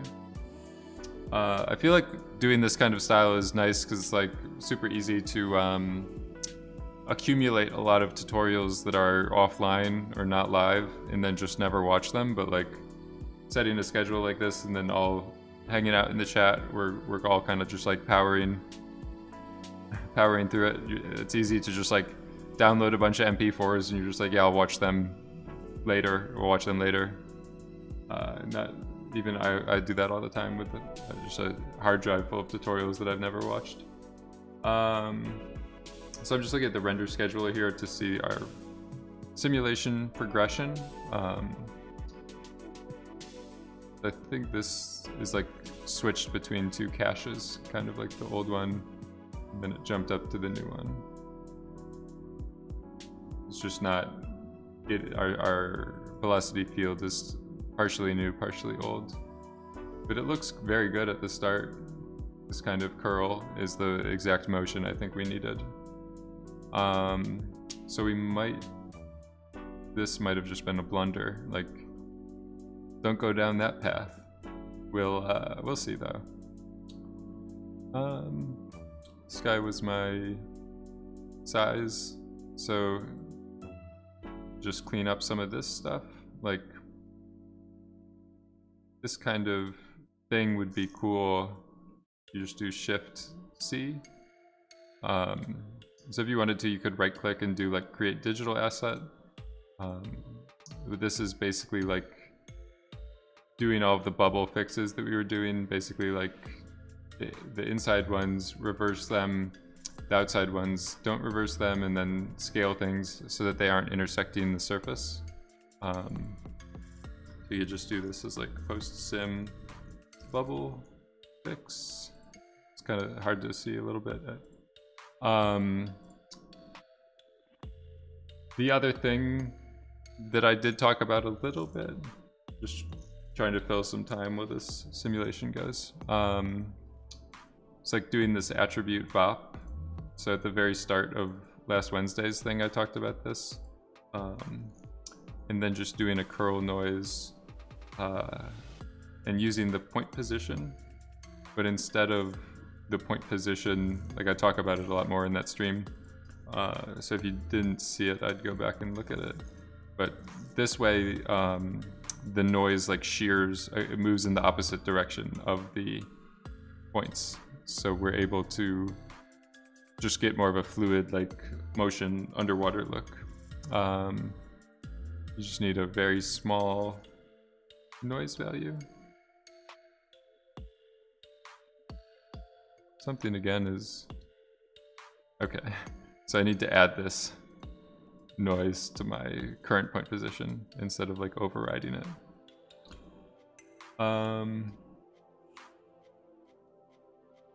Then we just want it to be a higher frequency.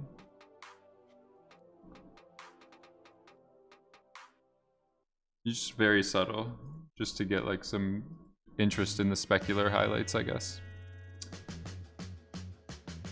So that should be a little better, I think. These bubbles, we could go higher resolution with them. So this way we're just getting like a little bit of deformation or detail. Yeah, so let's 55%. We're closer to finished. Let's just take a look.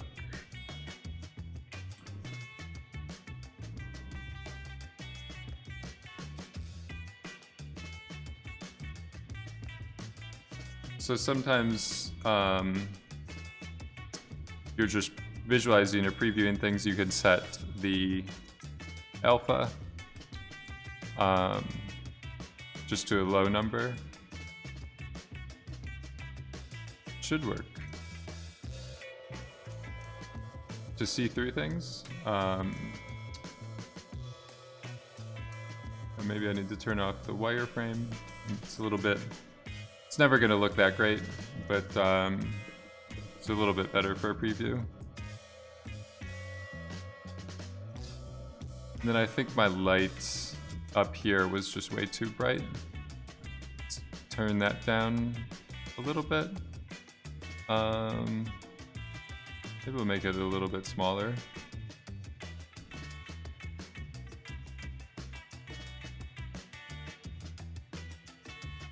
And I think we're pretty good. Let's check this render schedule. 73%. Let's just go. Let's get this thing starting to cache. See if this one happens before this one finishes. I might just do 48 frames again, which is kind of already over the duration that I had planned for. I'm just trying to take one more stab at this effect. I think we could get it looking a lot better with these last few small tweaks or whatever. So just let this guy get to 48, do a render, inspect it.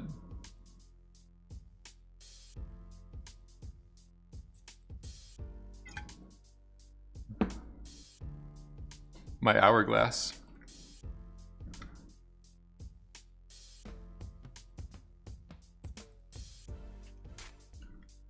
I was usually setting that to it's like a 2-hour measurement. I was trying to stick with it, but you just keep getting other things grab your attention. You get stuck in the zone. You get lost in the zone.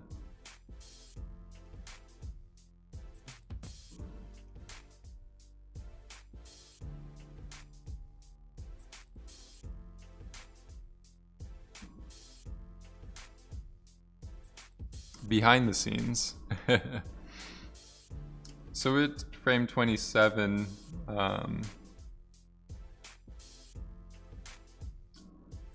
might be enough to render with. Let's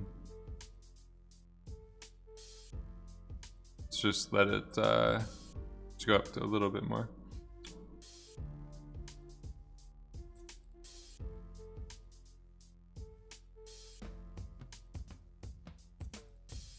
But yeah, Pyro is always interesting, like this, just turn everything upside down. This becomes water, like this becomes a reflective surface, and all of a sudden you have like super big air bubbles. It's always interesting to me how like different types of fluid or different types of natural elements, you find like similarities between them. Like even this kind of splash, it could be like an explosion, like a mortar or something like that, but this is just stormy waves.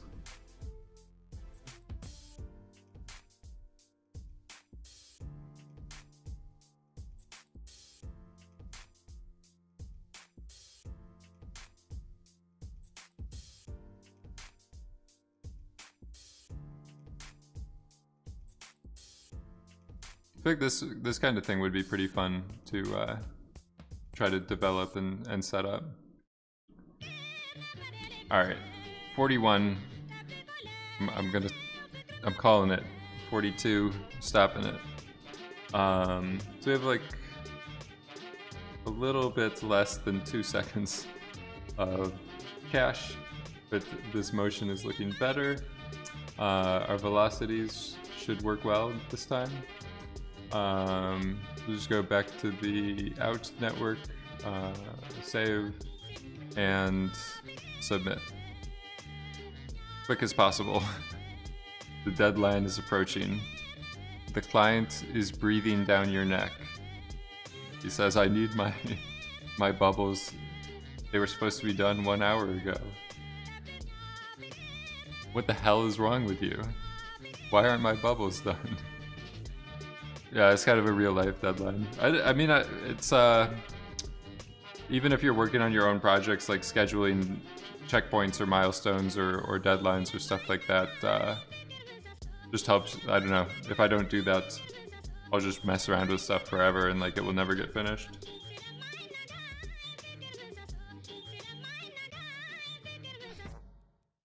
Let's see our renders. We got a few frames done. Examine them.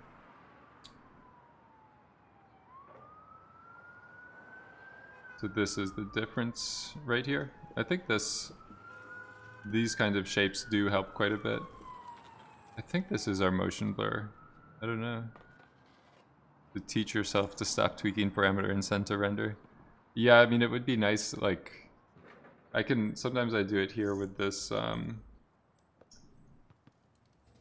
don't know where it went. I might have to like add it as a panel or something. Linux, or Linux Mint at least, has this like timer built in. So sometimes I do this, like right now it's just set to 10 seconds. I might have to wait for it to stop. Computer's gonna blow up. Boom. Timer finished. So like sometimes, I don't know, you could have a few of these that would be like 5 minutes.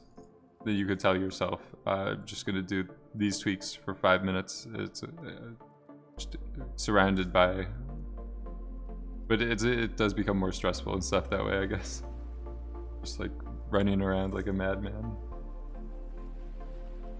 Yeah, so I think that motion, just to have an overall cohesive direction. Cyber, was it Cyber? I think it was Cyber. He made the executive producer call. I think it's a good decision. This one seems to work the best. There seems to be some problems and stuff like that with these other ones. Might be something else to investigate. But yeah, it definitely feels a lot more bubbly and natural and stuff like that. Yeah, I think there's some other issues that need to be sorted out or debugged. Might be able to just wrap it up tomorrow. Dig through some of these issues and do a full investigation. It's pretty cool though. Yeah, I don't know why this stuff here is going down so much. I guess our source lines, we did like make them going in different directions. I don't know why, it's just a bit odd how like this one is so prominent and then the other ones aren't as readable, aren't as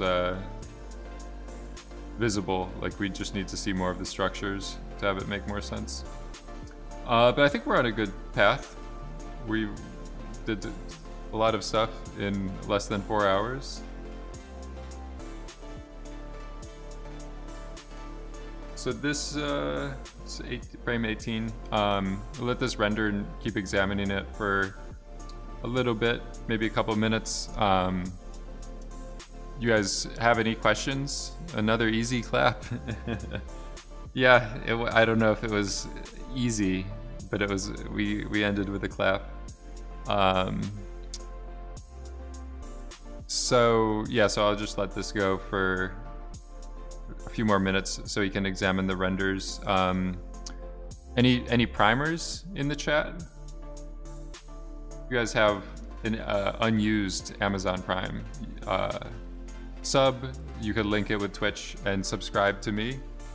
You could get more emoji slots. Do mess around with more Kims and frogs and little faces.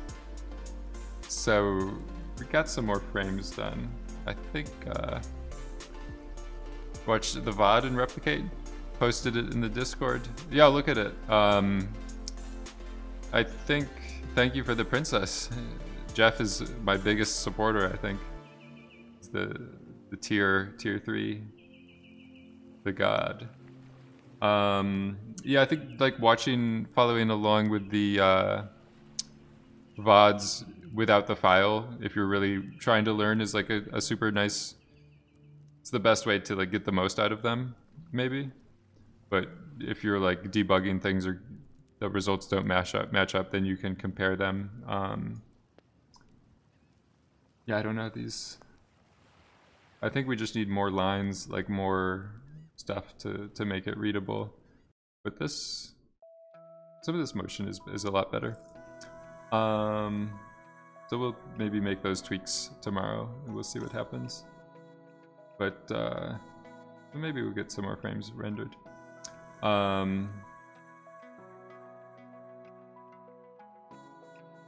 I still have one more thing like this. I might do some more angles. I don't know about this. This one I think was looking the nicest, with just like the lighting and shadowed area and stuff. This one's a bit too close, maybe. Tier 1 and Tier 3. Of all the tiers.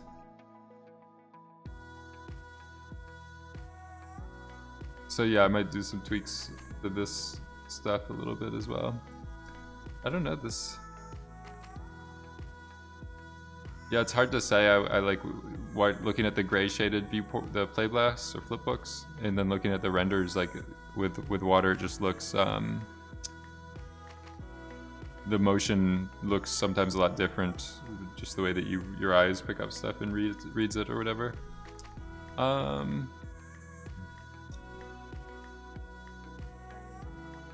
Yeah, so this is 30 frames maybe.